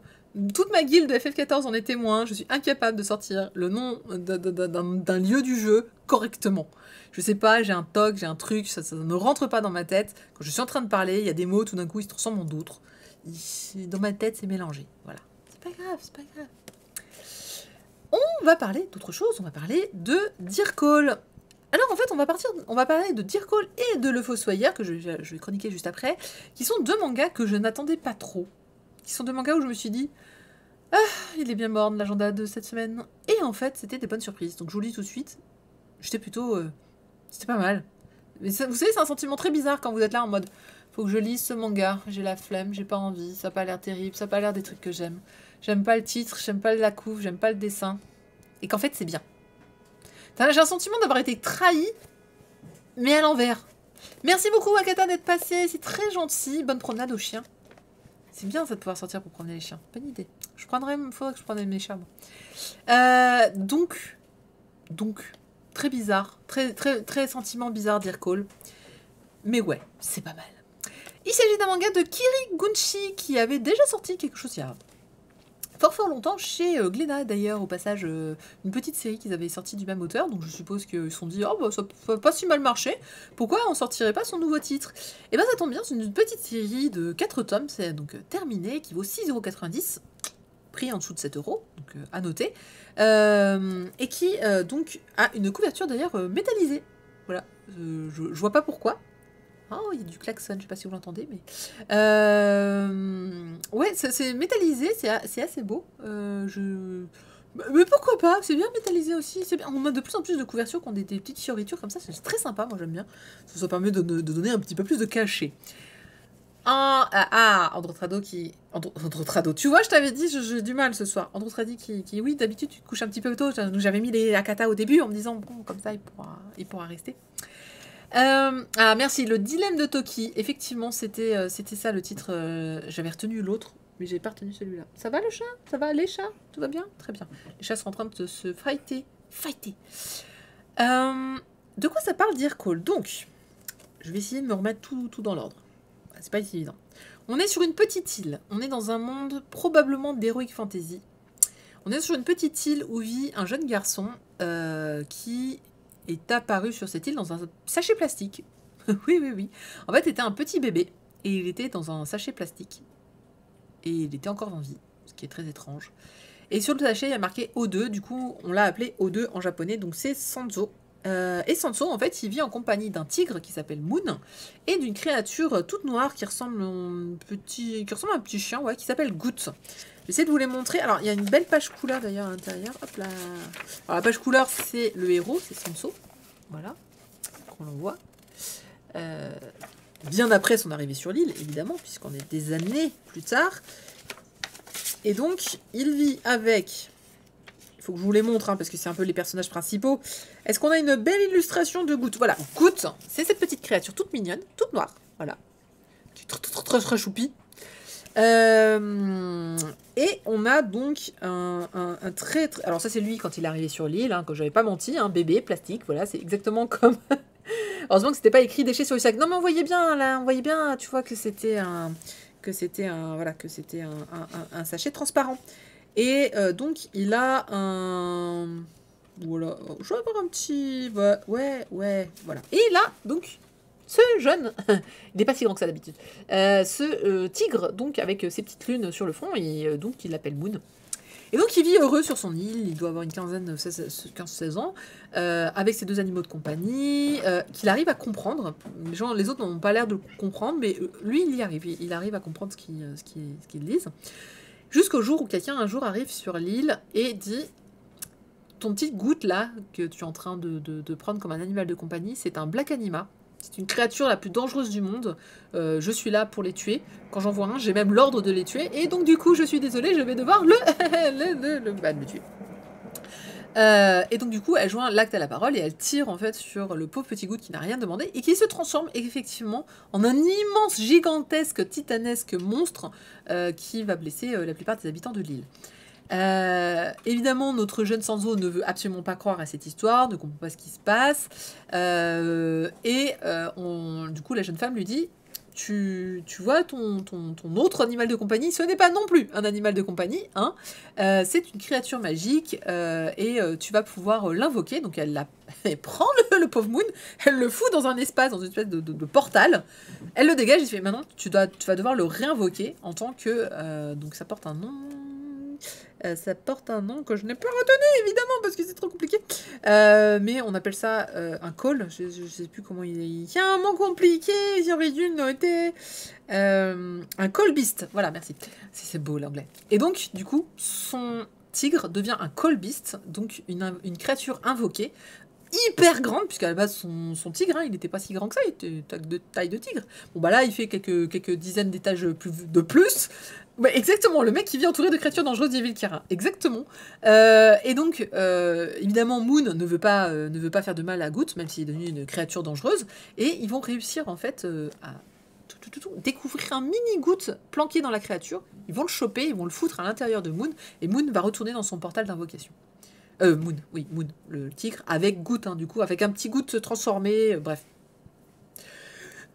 Tout va bien, ok, qu'est-ce qui vient de se passer au juste? Donc ça, c'est juste l'intro de l'histoire, hein, tenez-vous bien.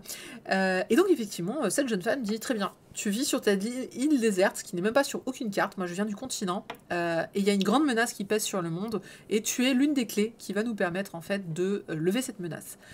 Mais pour ça, il va falloir que tu viennes avec moi et que tu suives, en fait, des cours à l'académie, où tu vas apprendre, en fait, tu vas devenir invocateur, puisque tu as une créature à invoquer, c'est Moon. Sache que désormais, tu ne pourras pas l'invoquer comme ça, en fait. C'est très difficile d'invoquer une créature. Donc toi, tu as vécu toute ta vie avec lui, mais maintenant, c'est fini. Tu ne vis plus avec lui, il faut que tu l'invoques pour des combats, et tu tiendras peut-être 1 minute avec lui si tu as du bol. Il va falloir que tu t'entraînes pour le faire tenir plus longtemps, quoi. Remarquez le... Non, c'est faux, je vais pas spoiler. Donc du coup, notre jeune Sanzo va se retrouver sur le continent auprès donc, de cette académie. Il va voir la fameuse menace qui est en fait un immense Black Anima qui justement génère tous les petits Black Anima que l'on peut trouver sur le continent. il comprend que les Black Anima sont une vraie menace pour tout le monde ne cherche qu'à les tuer, tout le monde, parce que à chaque fois qu'un Black Anima apparaît, bah, il détruit tout sur son passage. Beaucoup de gens se sont retrouvés orphelins à cause d'eux, donc vraiment c'est l'ennemi à abattre. Et donc on va lui filer une tenue, on va lui filer donc une plume qui lui sert à invoquer Moon, et il va devoir trouver... alors il y a une histoire après de quête un petit peu initiatique avec plusieurs invocateurs à trouver, et lui il serait l'un d'eux. Donc qui sont les autres invocateurs? Pourquoi est-ce que Goot, ils ont réussi à en détacher une petite partie et l'ingérer dans Moon? Et en plus, ils peuvent se parler, hein. Du coup, il dit Goot, ça va? Et puis Goot, il est là, oui, c'était un peu paniquant ce qui s'est passé, j'ai pas tout compris. Donc il dit, mais non, mais Goot, il est différent des autres Black Anima. En plus, c'est Goot qui l'a sauvé quand il était tout petit bébé, hein. Les gens, ils étaient là, oh, un sac plastique avec un bébé, vite, déchet. Et c'est Goot qui, en fait, a déchiré le sac pour faire vivre le bébé. Donc vraiment, Goot, en fait, à plein de moments, il l'a défendu. C'était vraiment la petite créature toute mignonne, toute gentille, comme on pouvait s'y attendre. Donc il y a plein d'interrogations, en fait, qui viennent avec ce premier tome, qui rendent le truc plutôt bien. En fait, ça commence bien. Alors, oui, je suis d'accord avec toi, ça va faire que 4 tomes, j'étais un peu surprise quand je l'ai appris. En même temps, il y en a déjà masse dans ce premier volume, hein, même si c'est l'intro... Non, c'est Moon, le tigre. Goot, c'est le petit... c'est ça. Ça, c'est Goot. C'est quoi déjà? C'est... je suis Goot, voilà. C'est G2OT. Voilà, je s'appelle Goot, merci. Du coup, j'étais... non, c'est pas mal fait. Déjà, l'histoire se tient bien. C'est-à-dire qu'on vous en raconte pas non plus des tonnes. Hein. On vous dit juste, il y a un monde, il y a une grande menace avec un immense Black Anima qui va arriver. Il faut des invocateurs des invocateurs et 4 créatures mystiques pour le vaincre. Toi, t'es certainement l'un d'eux, puisque t'as Moon, et Moon est censé être super rare, machin chose. On ne sait pas comment tu l'as récupéré, mais c'est pas grave. Il est rare, il est à toi, donc tu fais partie de ces 5 invocateurs à retrouver. Et il va devoir apprendre donc à l'académie à maîtriser ce pouvoir. Donc on va en apprendre un petit peu plus sur comment le pouvoir fonctionne. C'est carré, c'est précis, le scénario se tient, les personnages sont pas trop mal, il y en a pas non plus énormément, hein, c'est juste Sanso, et puis après on va suivre légèrement d'autres personnages, mais pas plus que ça. Il a notamment il y a un sale type à l'académie qui est chiant comme les blés, genre vous savez, le premier de classe insupportable, voilà. Enfin, un Sasuke-like, voilà. Il y a Sasuke et lui, c'est Naruto. Donc, voilà, c'est vraiment... Il y a quelques mystères, mais pas trop. Moi, je pense qu'en 4 tomes, ça devrait bien se faire. Et puis, bah, pourquoi pas. En tout cas, c'est pas une très longue série, donc je suppose que ça va pas non plus marcher du feu de Dieu, à moins que Kirigunchi avait prévu d'en faire une série courte dès le début. C'est vrai que je reconnais que ce genre de début me donne souvent à penser que c'est déjà ficelé depuis le départ. Toutes les infos sont déjà ficelées depuis le départ. C'est le sentiment que ça m'a donné. C'est pour ça que je suis pas très étonnée que ça fasse si peu. Je suis juste étonnée du sens que ça aurait pu faire beaucoup plus long. C'était facile d'étendre, en fait, finalement. Donc je suppose que c'est parce que voilà, ça a probablement pas si bien marché ça. Mais c'est un très bon premier tome. Donc j'ai un peu hâte d'avoir la suite, en fait, finalement. Comme je vous dis, j'ai l'impression d'avoir été trahi, mais inversé. C'était pas censé me plaire. C'est pas normal. Je suis mis... Du coup, je ne sais pas si je dois faire cette série ou pas, sachant que j'ai 1 milliard de séries et que j'ai plus du tout de place. Oui, mais c'est que 4 tomes. Ma petite voix, ce n'est que 4 tomes. Oui, il faut quand même les casser, les 4 tomes. Oui, mais regarde, elle était bien, le début, t'as envie de savoir la suite, hein, t'as envie de savoir la suite. Donc, je vais probablement acheter ces 4 tomes. Mais c'est dommage, tu pouvais pas être nul. Ça m'aurait arrangé, en fait. Bref, Dear Call. Alors, Dear Call, c'est aussi le... Alors, j'ai pas compris le titre encore. Dear Call, je trouve ça trop mignon comme titre. C'est cher appel. Donc le call, c'est évidemment ce pouvoir d'invocation. Et dire, c'est genre, c'est trop mignon. Ça sonne comme une belle histoire d'amour en fait. C'est le titre japonais, hein, donc on n'a rien inventé. Avec une traduction de Anne-Sophie Thévenon et lettrage de Studio Charon, qu'on va récupérer d'ailleurs chez Comico également. Voilà, donc ça vient de sortir et le prochain tome sera le 7 juillet. Ça va faire long pour avoir la suite. Mais vous allez voir, tout est en juillet après, c'est formidable. On va passer au titre Le Fossoyeur Harubi de Chihiro Watanabe qui vient de sortir chez Komiku. Là encore, une série en 4 tomes. Et là encore, une série qui n'aurait pas dû me plaire. Vous êtes embêtant. C'est gênant à ce niveau-là. Bah oui, pareil, je m'étais dit... Chouette, une série que je vais pas faire. Je vais sans doute je vais peut-être la proposer aux gens s'ils la veulent en giveaway. Bah non, 4 tomes, c'est pas trop long. Et puis en fait, c'est pas si mal. Mais non, mais c'est ça. Mika qui dit Kat Geek, la chroniqueuse qui ne veut pas aimer vos séries. Mais non, mais après ça fait trop long, ça fait trop de choses, ça fait trop de séries à suivre, c'est compliqué. J'essaie de réduire ma consommation, s'il vous plaît. J'essaie de me désintoxiquer. Donc voilà, nouveau titre chez Komiku, le Fossoyeur. Je pense que Halobi veut dire exactement Fossoyeur en japonais. Ça vient de commencer, donc ça vient de sortir le 29 avril dernier. C'est un manga, il n'y a pas beaucoup de fioritures, hein, pas de page couleur, juste une belle grosse illustration derrière. Oui, bah du coup j'ai enlevé la jaquette, hein. Voilà, belle grosse illustration d'un auteur ou d'une autrice que l'on connaît bien. Chihiro, pour moi, c'est plutôt fille, puisque c'était la personne qui avait fait Pygmalion, qui était également disponible chez Komiku, qui était également une série courte, si je ne me trompe pas, qui n'était pas trop mal, d'ailleurs, au passage. Alors, voilà, Pygmalion. Je ne croyais pas capable d'une imagination aussi flippante, recommandée par l'auteur de My Hero Academia, mascotte mythologie horreur. Je ne l'ai pas lu, celui-là, Pygmalion. Là, ah, si. Là, j'ai eu une post-fast. J'espérais avoir un indice, mais bon, c'est pas grave. Ouais, c'est une série, donc un an est passé depuis ma présente série Pygmalion. Pourtant, c'est avec le Fossoyeur que je reviens. Voilà. Bon, voilà. De nombreuses personnes voudraient que tu réécrives une histoire d'horreur. Qu'est-ce que t'en dis? Ma réponse fut immédiate, non. Après tout, c'est un genre dans lequel les gens meurent à chaque respiration. Bon, bref, voilà. Bon, finalement, il a dit, décidé que il ferait bien une histoire un peu d'horreur. Alors, non, mais je disais, moi, j'aimais pas tout. Ouais, je suis pas très fan de la jaquette.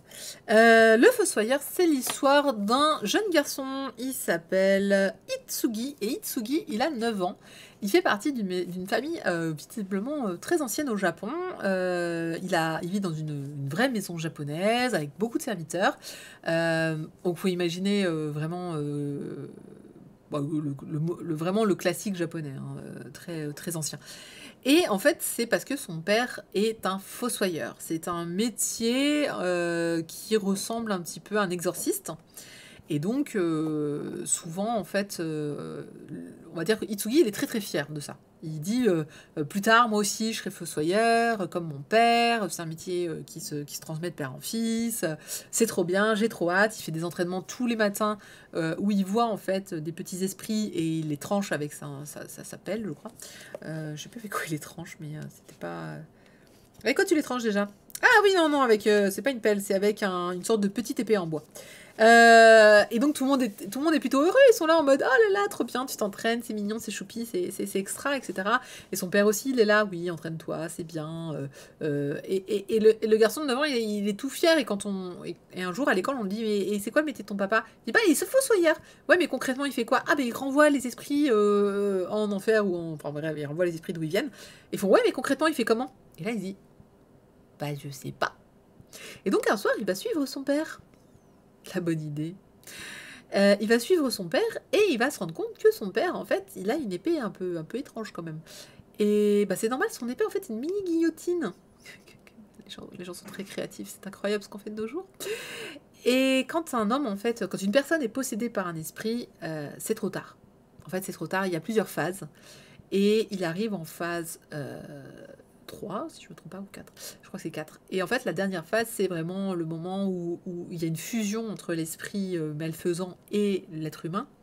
Et il n'y a plus de choix, en fait, il faut tuer la personne pour se débarrasser de l'esprit.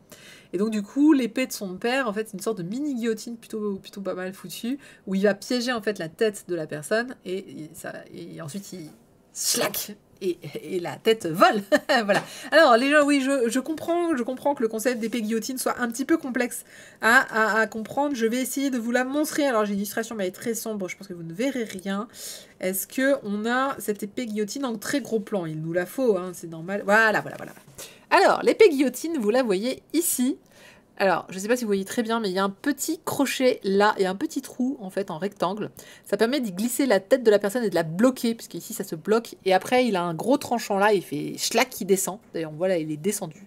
Donc, comme une guillotine, hein, en bisé. Biseau. Voilà, biseau. Et donc, il se relève, voilà, et qui se remet ici. Ah, vous la voyez là aussi, voilà. Cette grande guillotine là. Avec, voilà, là, le tranchant, il est pas encore baissé. Et donc, il va pouvoir coincer la tête ici et slack. J'adore vous expliquer ce genre de choses, c'est quand même très... une épée guillotine. Alors on avait la gunblade, hein, on avait l'épée fusil, et ben voilà désormais l'épée guillotine. Donc, devinez quoi, le jeune garçon est traumatisé parce qu'il vient de voir, il pensait que son père sauvait les gens, il se rend compte que ce n'est pas le cas, son père tue des gens. Alors oui, il les sauve hein, quand même parce que ben, la personne est possédée, de toute façon il est condamné, puis en plus il tue d'autres gens, hein, parce que quand ils sont possédés, évidemment ils viennent extrêmement violents, extrêmement forts, ils massacrent tout ce qu'ils trouvent sur leur chemin, donc... Est-ce que ce serait pas plus simple d'avoir une simple épée et de leur couper la tête? Dit les jeunes Sama. Non, il y a une histoire que si ça se débat beaucoup et que c'est très compliqué de tuer avec une simple épée, en fait, leur épée permet de bloquer la tête et en fait, le possédé ne peut plus bouger jusqu'à ce qu'il lui tranche en fait avec la guillotine. Enfin, et cherche pas, fallait bien faire un truc un petit peu original. Hein chut, faut pas leur dire. Tu sais, on dirait... Je sais pas si vous avez vu ce TikTok de ce mec qui montre des trucs... Genre, il y a plein de vidéos de choses un peu complexes, genre comment ouvrir une boîte de conserve de façon très très compliquée. Et t'as ce mec sur TikTok qui fait des versions simples où il fait... Ça s'ouvre, voilà. Et donc c'est exactement ce qu'il aurait... Je pense qu'il aurait fait la même réflexion en mode... Trop compliqué, tu prends une épée, slack, simple. Donc, ouais, exactement. Il est très drôle ce mec. Alors je rappelle que c'est de la comédie ce qu'il fait, hein, quand même. Je le précise parce que parfois, effectivement, il y a des objets dont il peut se moquer qui sont simplement d'usage de personnes non valides. Donc c'est pas bien de s'en moquer de ces objets-là, mais il peut pas toujours savoir non plus. Mais après, il y a des vidéos sur ce truc-là. Il y a des vidéos, il faudra qu'on m'explique pourquoi elles existent. Voilà, par exemple, celle de la banane est extrêmement drôle. Donc, notre petit fossoyeur de 9 ans, malheureusement, est traumatisé par ce qu'il vient de voir. Il comprend donc que son père tue des gens. Et qu'est-ce qu'il va faire? C'est qu'il va se dire, non, mais il y a certainement un moyen de sauver tout le monde. Et là, il se dit, c'est la phase 4 qui est problématique. Il suffit de ne pas arriver jusqu'à la phase 4. Et ça tombe bien, parce qu'il y a un de ses copains qui arrive, et son copain lui dit, ah, salut, comment ça va? Et là, il y a un esprit derrière lui. Et ça, c'est la phase 1, c'est quand les esprits commencent à tourner autour d'une personne qu'ils vont posséder. Et il se dit, mais qu'est-ce que je dois faire pour empêcher finalement les esprits de venir?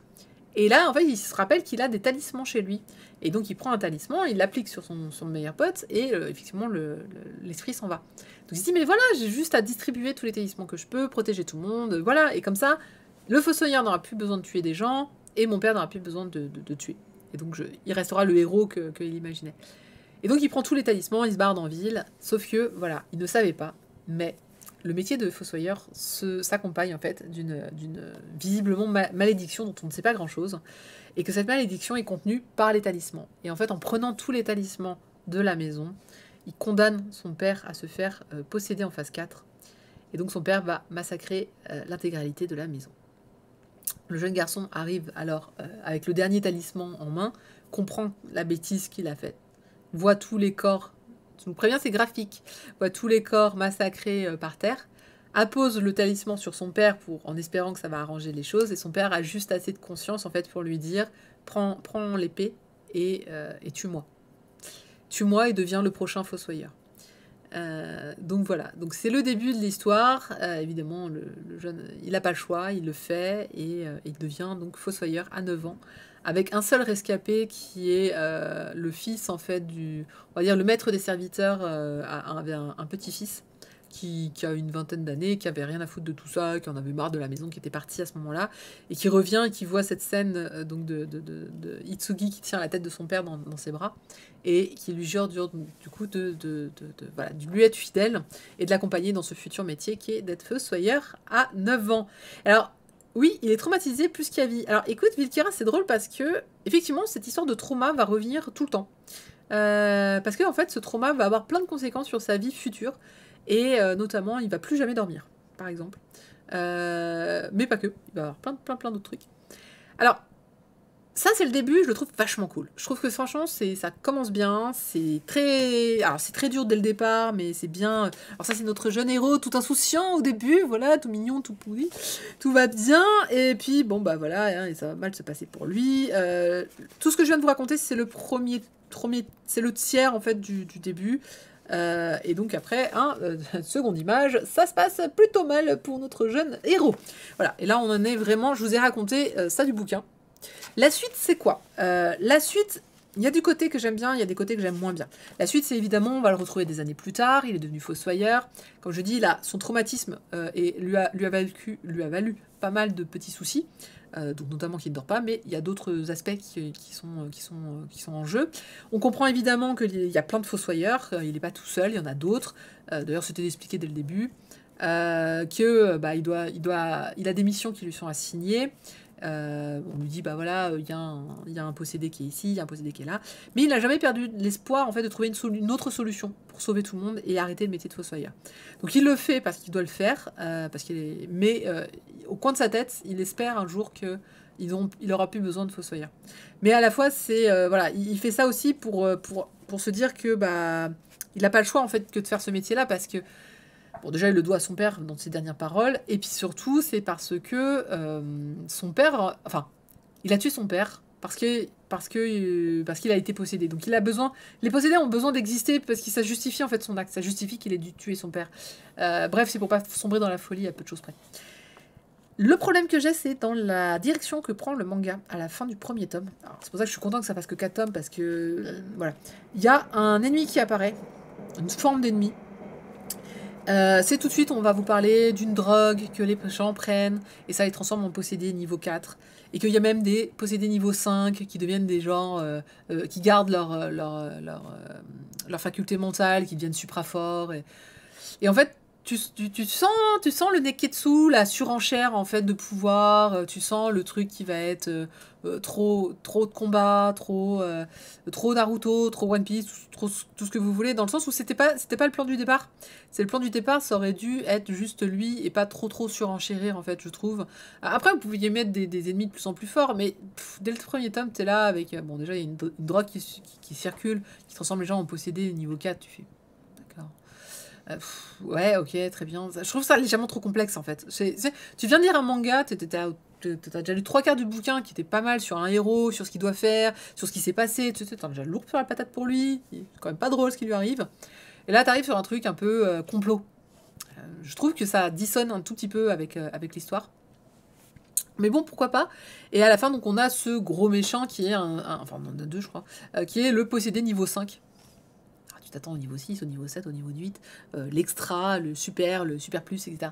Donc, petite surenchère sur la fin que j'ai pas trop appréciée, où je me suis dit, c'est pas bon, j'espère que ça va pas trop surenchérir trop loin, justement parce que ça fait 4 tomes, parce que sinon c'est clair que j'aurais pas été plus intéressé que ça, je me serais dit ah non, à 10 tomes c'est bon, tu sens que le truc ça va être la foire à la surenchère et ça va pas valoir le coup. J'espère que ça va se concentrer sur trouver une solution pour justement alors sûrement on va devoir mettre fin à cette histoire de drogue, super, encore une fois petit spin-off, oh en fait il y a une drogue, et peut-être aller plutôt vers la voie de on va trouver une solution à ce problème de fossoyeur pour ne plus le voir. Sa petite tenue de fossoyeur d'ailleurs au passage, très mignonne, très saillante. Et un truc qui m'a gêné, il n'y en a qu'un, mais il y a un plan culotte. Alors, je sais, c'est pas... Mais ça sert à rien. Pourquoi vous me faites un plan culotte? Enfin, littéralement, je parle pas du petit plan culotte, hein. Je vous parle du... Voilà. Alors, oui, bien sûr, elle a le droit de mettre son coup-pied là, et évidemment que vu l'angle, on verrait une culotte.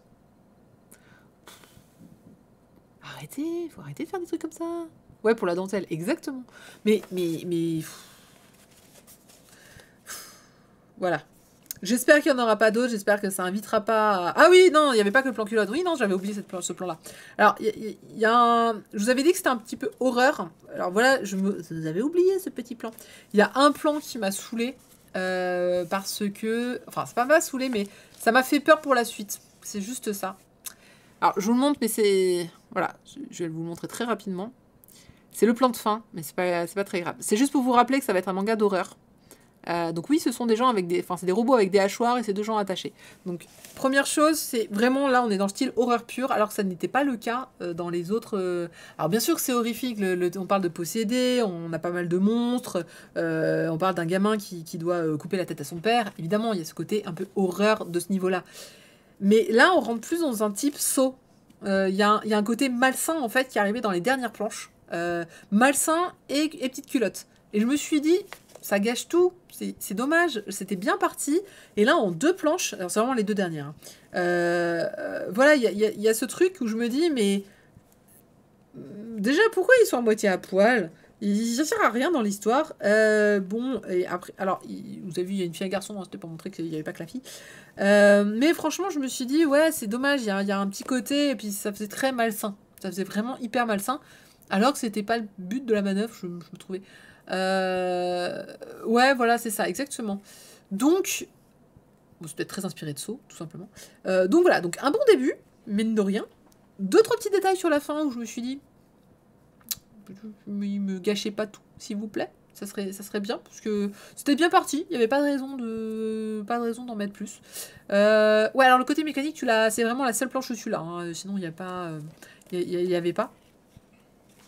Et voilà, je rappelle que c'est très graphique, hein, voilà, avec des têtes coupées, du sang partout, c'est un petit peu gore. Mais c'est pour autant, c'est pas. Oui, si, c'est gore, mais pas gratuit. J'ai connu des séries qui étaient beaucoup plus gore gratuits. Et voilà, ça m'embête pas plus ça. Il y a de très belles planches, c'est très très cool dans le style. Il y a vraiment, bah, on la voit bien là, l'après.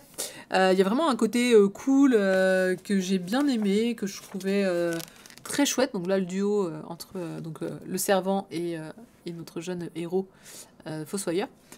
C'est bien gratté, c'est bien dessiné, c'est pas moche.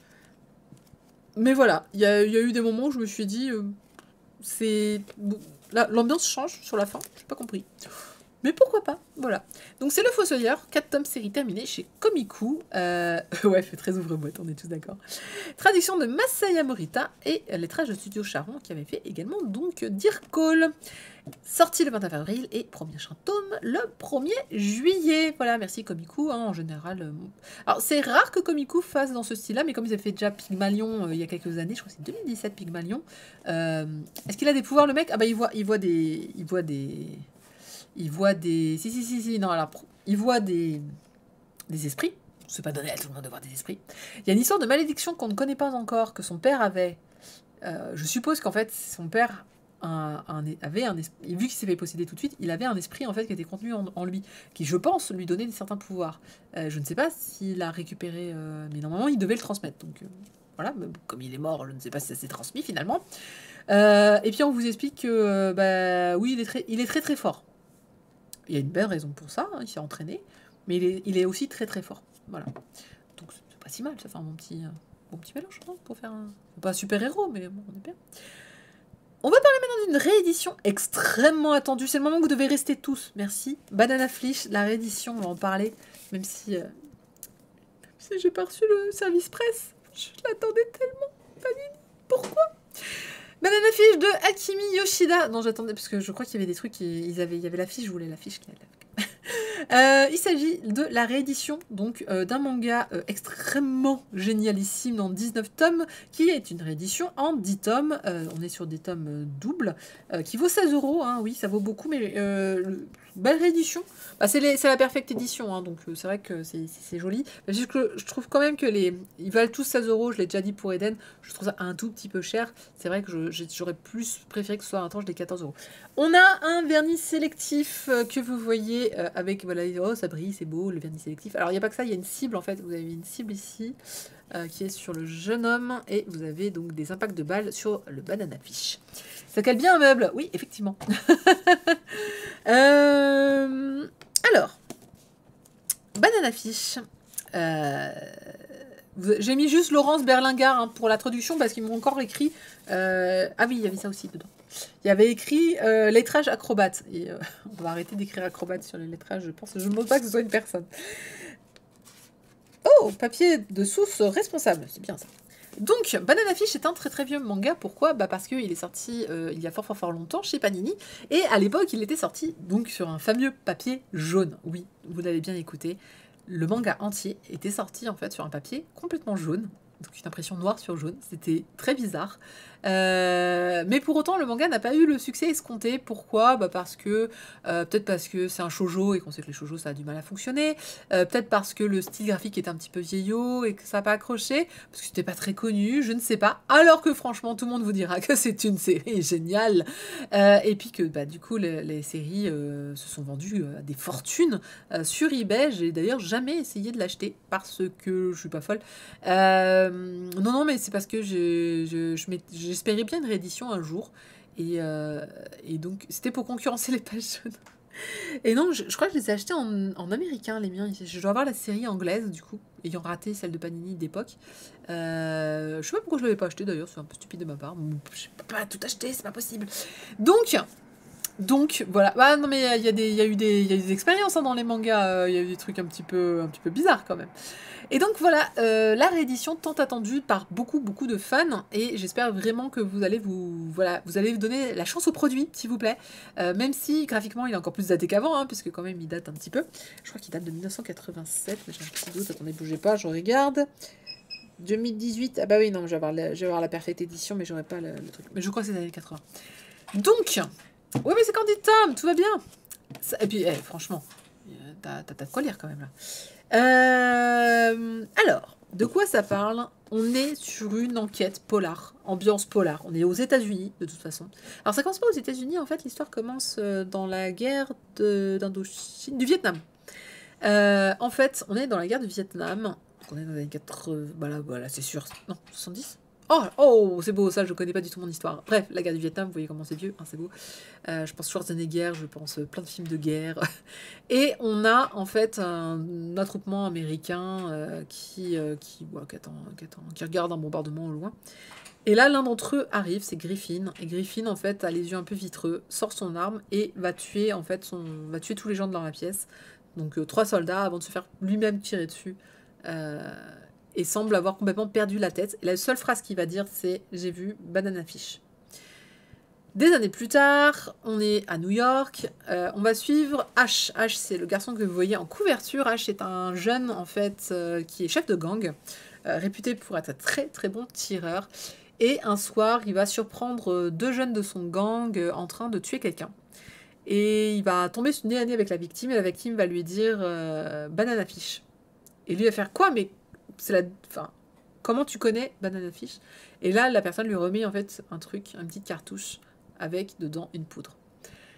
On est années 70, t'as pas regardé Forrest Gump? Si, j'ai oublié 70. J'ai dit 70 en plus, non? Non, c'est pas 70. Et donc, du coup, on va découvrir que Griffin, c'est son frère. Et que Griffin, en fait, est rentré aux États-Unis, mais il est resté fou. En fait, il ne bouge pas de toute la journée, il ne dit plus rien.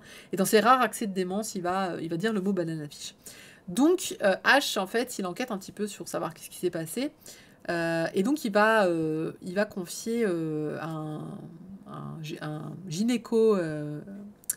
gynéco clandestin la charge en fait de dire c'est quoi cette poudre. C'est de la drogue, oui, mais à part ça, c'est quoi? Va s'en suivre pas mal de problèmes pour Ash, puisque en fait, Ash, il est en étroite relation avec un mafieux, et ce mafieux, justement, c'est à lui qu'appartenait cette petite cartouche de poudre. Et donc, il a évidemment très très très envie de la récupérer, et donc il va lancer pas mal de monde à la poursuite de Ash. Jusque-là, voilà un petit peu l'histoire. Mais ça serait sans compter la police. La police, hein, donc bien sûr, qui se rend compte qu'il y a plein de remue-ménage dans les gangs en ce moment et dans la mafia. Et ça tombe pile au moment où 2 jeunes journalistes japonais débarquent à New York pour faire une enquête sur les gangs. Évidemment, l'un d'entre eux est assez jeune. Il s'appelle comment déjà le jeune? Il s'appelle comment déjà notre jeune japonais trop mignon? Qui a 17 ans, oui, ça c'est pas grave. Je crois que je sais. En fait, ils disent Ei-chan, mais du coup, Ei, c'est pas son nom. Mais c'est pas grave, j'ai l'impression que je vais finir par dire Ei-chan aussi. Voilà, je m'appelle Shunichi Ibe, ça, ok. Et vous allez pas lui dire son nom, jeune? Ouais, Ei-chan. Mais arrêtez de l'appeler Ei-chan. Eiji, merci Emeline.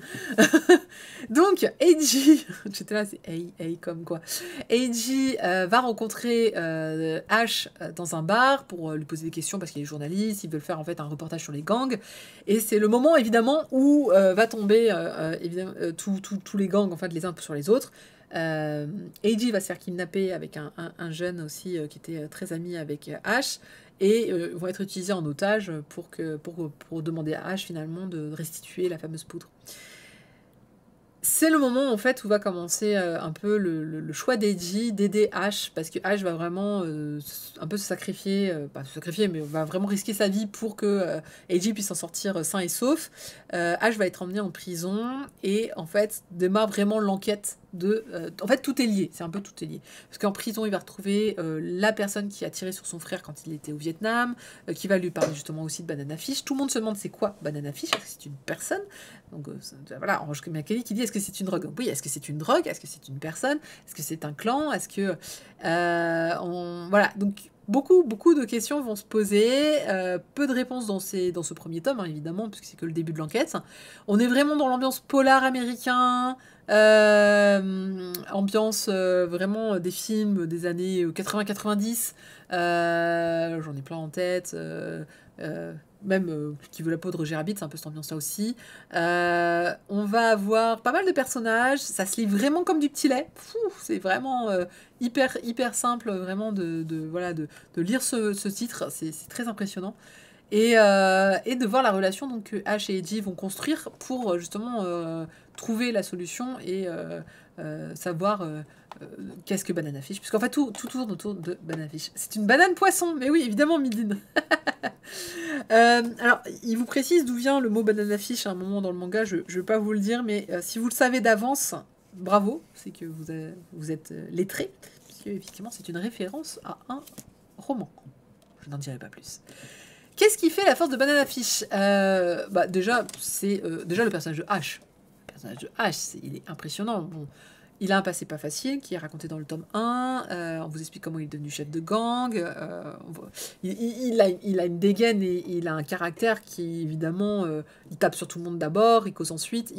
Alors, il est régulièrement répété qu'il est très intelligent, très futé. Et effectivement, hein, il a souvent plusieurs coups d'avance en fait sur les gens.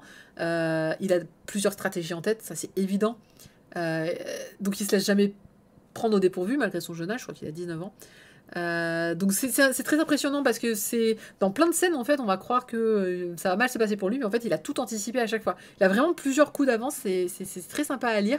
Et on a ce pauvre Eiji qui se retrouve embarqué là-dedans et qui va vouloir aider malgré lui, H, oui malgré lui.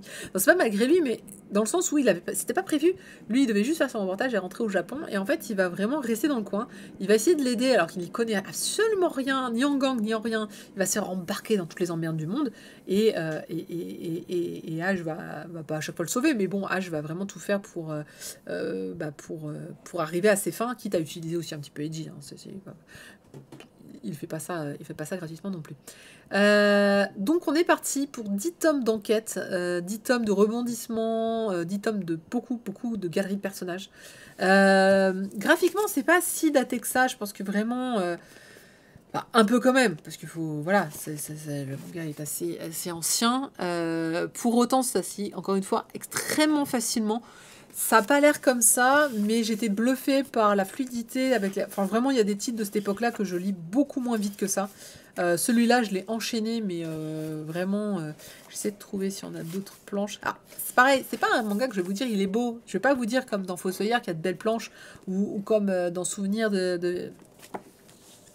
Je vais me tromper sur le titre cette fois. Souvenir en bataille. Voilà, j'ai aucune belle planche. C'est juste, en fait, c'est vraiment un manga à l'époque. On faisait tout à fait. City Hunter a ce genre de mise en page, par exemple. C'est vraiment d'époque. Alors, il y a une grande variété. Il y a énormément, je vais dire, de persos, mais il y a aussi une grande diversité de personnages. Vous avez aussi bien des Asiatiques, que des Noirs, que des Américains, que des blonds aux yeux bleus, alors, il y a assez peu de femmes, des chauves, des gros, des dégarnis, des homosexuels, des hétéros, des mecs qui sont dans la mafia, des policiers, le gynéco... Alors, on est une époque où il est interdit d'alerter, hein, d'où le fait que le gynéco soit forcément clandestin. On va avoir plusieurs lieux, on va avoir la prison, on va avoir le Chinatown, enfin voilà. On est aux États-Unis, on est comme dans tous ces films, et on voit beaucoup vraiment l'influence cinématographique hein, dans ce manga. On voit vraiment C'est les États-Unis, enfin c'est les histoires des États-Unis des années 80-90. C'est vraiment impressionnant de lire une époque. En fait, c'est vraiment l'impression que ça me donne.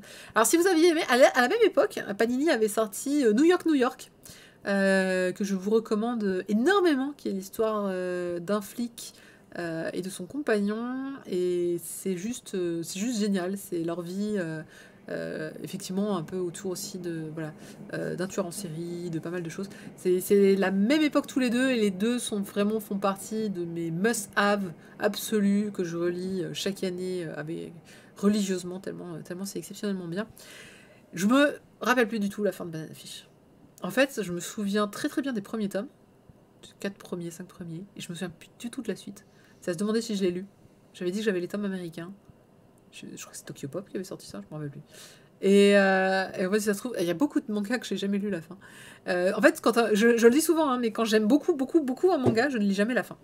Je me la garde comme un trésor précieux et je la lis d'une traite d'un coup. D'ailleurs, je me suis enfilé les tomes 12 à 18 là, de Promise Neverland. Plus par flemme, celui-là, plutôt que le fait que j'ai apprécié, mais c'est pas grave. Donc je suis hyper contente de retrouver ce manga. En fait, c'est marrant parce qu'on arrive à cette époque de vie des mangas en France où il y a des remakes, où il y a des rééditions. C'est très bizarre, c'est vraiment très bizarre. C'est vrai quand on pense à une passion comme ça, on n'imagine pas du tout que dans le futur, il y aura des rééditions des mangas que vous aimez. C'est vraiment une impression très étrange. Dites-vous que même les titres que je viens de chroniquer aujourd'hui, si ça se trouve, auront une réédition. Bon, peut-être pas, parce qu'en 4 tomes, tu fais pas de réédition, mais des titres que vous aimez beaucoup aujourd'hui auront peut-être leur réédition dans 20 ans. C'est vraiment bizarre de se dire que voilà, c'est quelque chose qui peut arriver. Raison de plus pour garder tous les mangas que vous achetez et de les revendre une blinde plus tard quand ça vaudra des prix première édition. Non, c'est mal de spéculer sur les mangas. Faites ce que vous voulez. S'il y a des gens pour les acheter, grand bien vous fasse. Donc voilà, donc Akimi Yoshida malheureusement après ne dessinera plus rien d'autre. J'ai jamais retrouvé ce qu'elle avait fait d'autre, donc je me suis demandé si elle avait pas arrêté après ce titre-là, traumatisée sans doute. C'est marrant, ça m'a fait penser aussi à une BD que j'adore qui s'appelle Souviens-toi d'Enola Gray, je crois. Qui est pareil, exactement dans la même ambiance, c'est fou, mais sauf que cette fois c'est une fille qui en est l'héroïne. Mais c'est vraiment une époque. C'est vraiment une époque à dessiner. C'est vraiment un style, encore une fois, de polar très très très précis que honnêtement, j'ai pas un autre manga comme ça. J'ai New York, New York en tête, mais ça va être à peu près tout. Alors, j'ai précisé qu'il y avait des homosexuels. Voilà, vous êtes prévenus. Oui, il y en a. On peut passer à autre chose maintenant. Ça serait cool. Et aussi étonnant que cela puisse paraître, officiellement, oui, c'est un shoujo manga. C'est un manga qui a été dessiné à la base pour un public féminin japonais. Je me demande si on n'est pas plus sur du josei que du shoujo, mais est-ce qu'ils nous ont montré Shogakukan? Je me rappelle plus de chez qui c'était publié avant. Mais pour autant, si ça peut encore une fois vous expliquer que le shoujo ce n'est pas ce que vous croyez, qu'il y a une foule de diversité de shoujo, eh bien ça serait bien pratique parce que effectivement dans Banana Fish, voilà, on peut pas dire que ce soit le truc le plus classique shoujo qu'on puisse faire. Ça date de 85, j'étais pas très loin. Elle a fait Kamakura Diary, elle l'a fait après. Je la mettais après pour moi Kamakura Diary. Je vous passe le nombre de prix qu'il y a eu. Ah non, si. Elle a fait d'autres trucs après. Je les avais pas vus la première fois. Si. Ah oui, non, mais elle a mis vachement de temps avant de sortir d'autres trucs. C'est pour ça. Elle a fait une belle pause, quoi. En même temps, ça a eu tellement de succès, Banana Fish. Il y a eu même un animé qui est sorti. Donc. Ah non, c'est Banana Fish Another Story, pardon. Non, si, oui, non, je plaisante. Il y a eu une petite pause et puis après, elle a fait d'autres trucs. Oui, t'as raison, Kamakura Diary, c'est en 2007. Publié chez Kana. Bah, tu vois, je l'avais. Mais dingue! J'avais complètement oublié. Le journal de la ville de la mer. Eh ben ouais. Mais j'avais complètement zappé que c'était de la même. C'est fou ça. Et non mais comme quoi parfois on fait pas attention. Moi je m'étais arrêtée. Pour moi elle avait arrêté à Banana Fish quasiment. Et ben c'est complètement faux. Et oui je vois tout à fait ce que c'est Kamakura Diary. Ah, elle a bien changé de style quand même. Après je me les prenne, ça doit être trop bien. il me les faut. Et donc, je voulais chercher l'affiche, c'était dans le Betsukomi. Ah ouais, non, donc on est vraiment chez Shoujo. Hein. Betsukomi, c'est pas du josei. Hein. Enfin, pour moi, c'est pas du josei. On est vraiment plutôt sur du shoujo, sans être traditionnel, mais on est sur du shoujo. Juste série parue. Ah, cette section est vide. Étonnant. Trop bizarre. Donc, c'est fou, il n'y a personne qui va remplir les informations. Voilà, donc je voulais terminer sur une bonne note. Ouais, plus dispo, il y a des chances. N'hésitez pas, Akimi Yoshida, c'est de la bonne. Allez-y, foncez, ça vaut vraiment le coup. Je peux pas vous convaincre plus que ça que de vous dire que c'est le genre de série un peu... c'est comment ils disent ça déjà Ah, j'ai perdu le terme. Vous savez, quand ça appartient en fait... c'est un peu historique, quoi, de les avoir. Ah, c'est pas domaine. J'ai perdu le mot. Bon, c'est pas grave. Donc, voilà, ça fait partie de l'histoire du manga, de façon générale. Hein, ça a eu tellement de succès, ça a tellement eu un tel rebondissement que... Patrimoine, merci Midine, c'est gentil. Domaine, patrimoine. Ah, Vilkera, t'étais pas loin. Effectivement, c'est vraiment, voilà, pour moi c'est du patrimoine, ça fait partie des très grandes séries qu'on a eu la chance de voir publier en France. Ça serait vraiment... Bon, je comprends après que le prix rebute, hein, on en a quand même pour 160 € au total. Le prochain tome c'est le 2 juin, donc en plus c'est espacé. Et en plus les 2 tomes sont sortis, donc c'est le tome 3 qui sort en juin. Hein, donc si vous voulez vous faire les 2 premiers, là, ça va quand même vous demander de débourser une petite somme. De 32 €. Donc je comprends, c'est pas donné, mais voilà. Pour tous mes amis, évidemment, je vous les prête. Je te vois, Sandra, Ah, tu as les Kamakura. Bah écoute, on peut s'échanger des trucs. On va bientôt pouvoir se voir. 19 mai. Voilà un petit peu. Eh ben, écoutez, on va terminer sur cet excellent titre. Je suis ravie encore une fois d'avoir pu vous en parler. Promis, je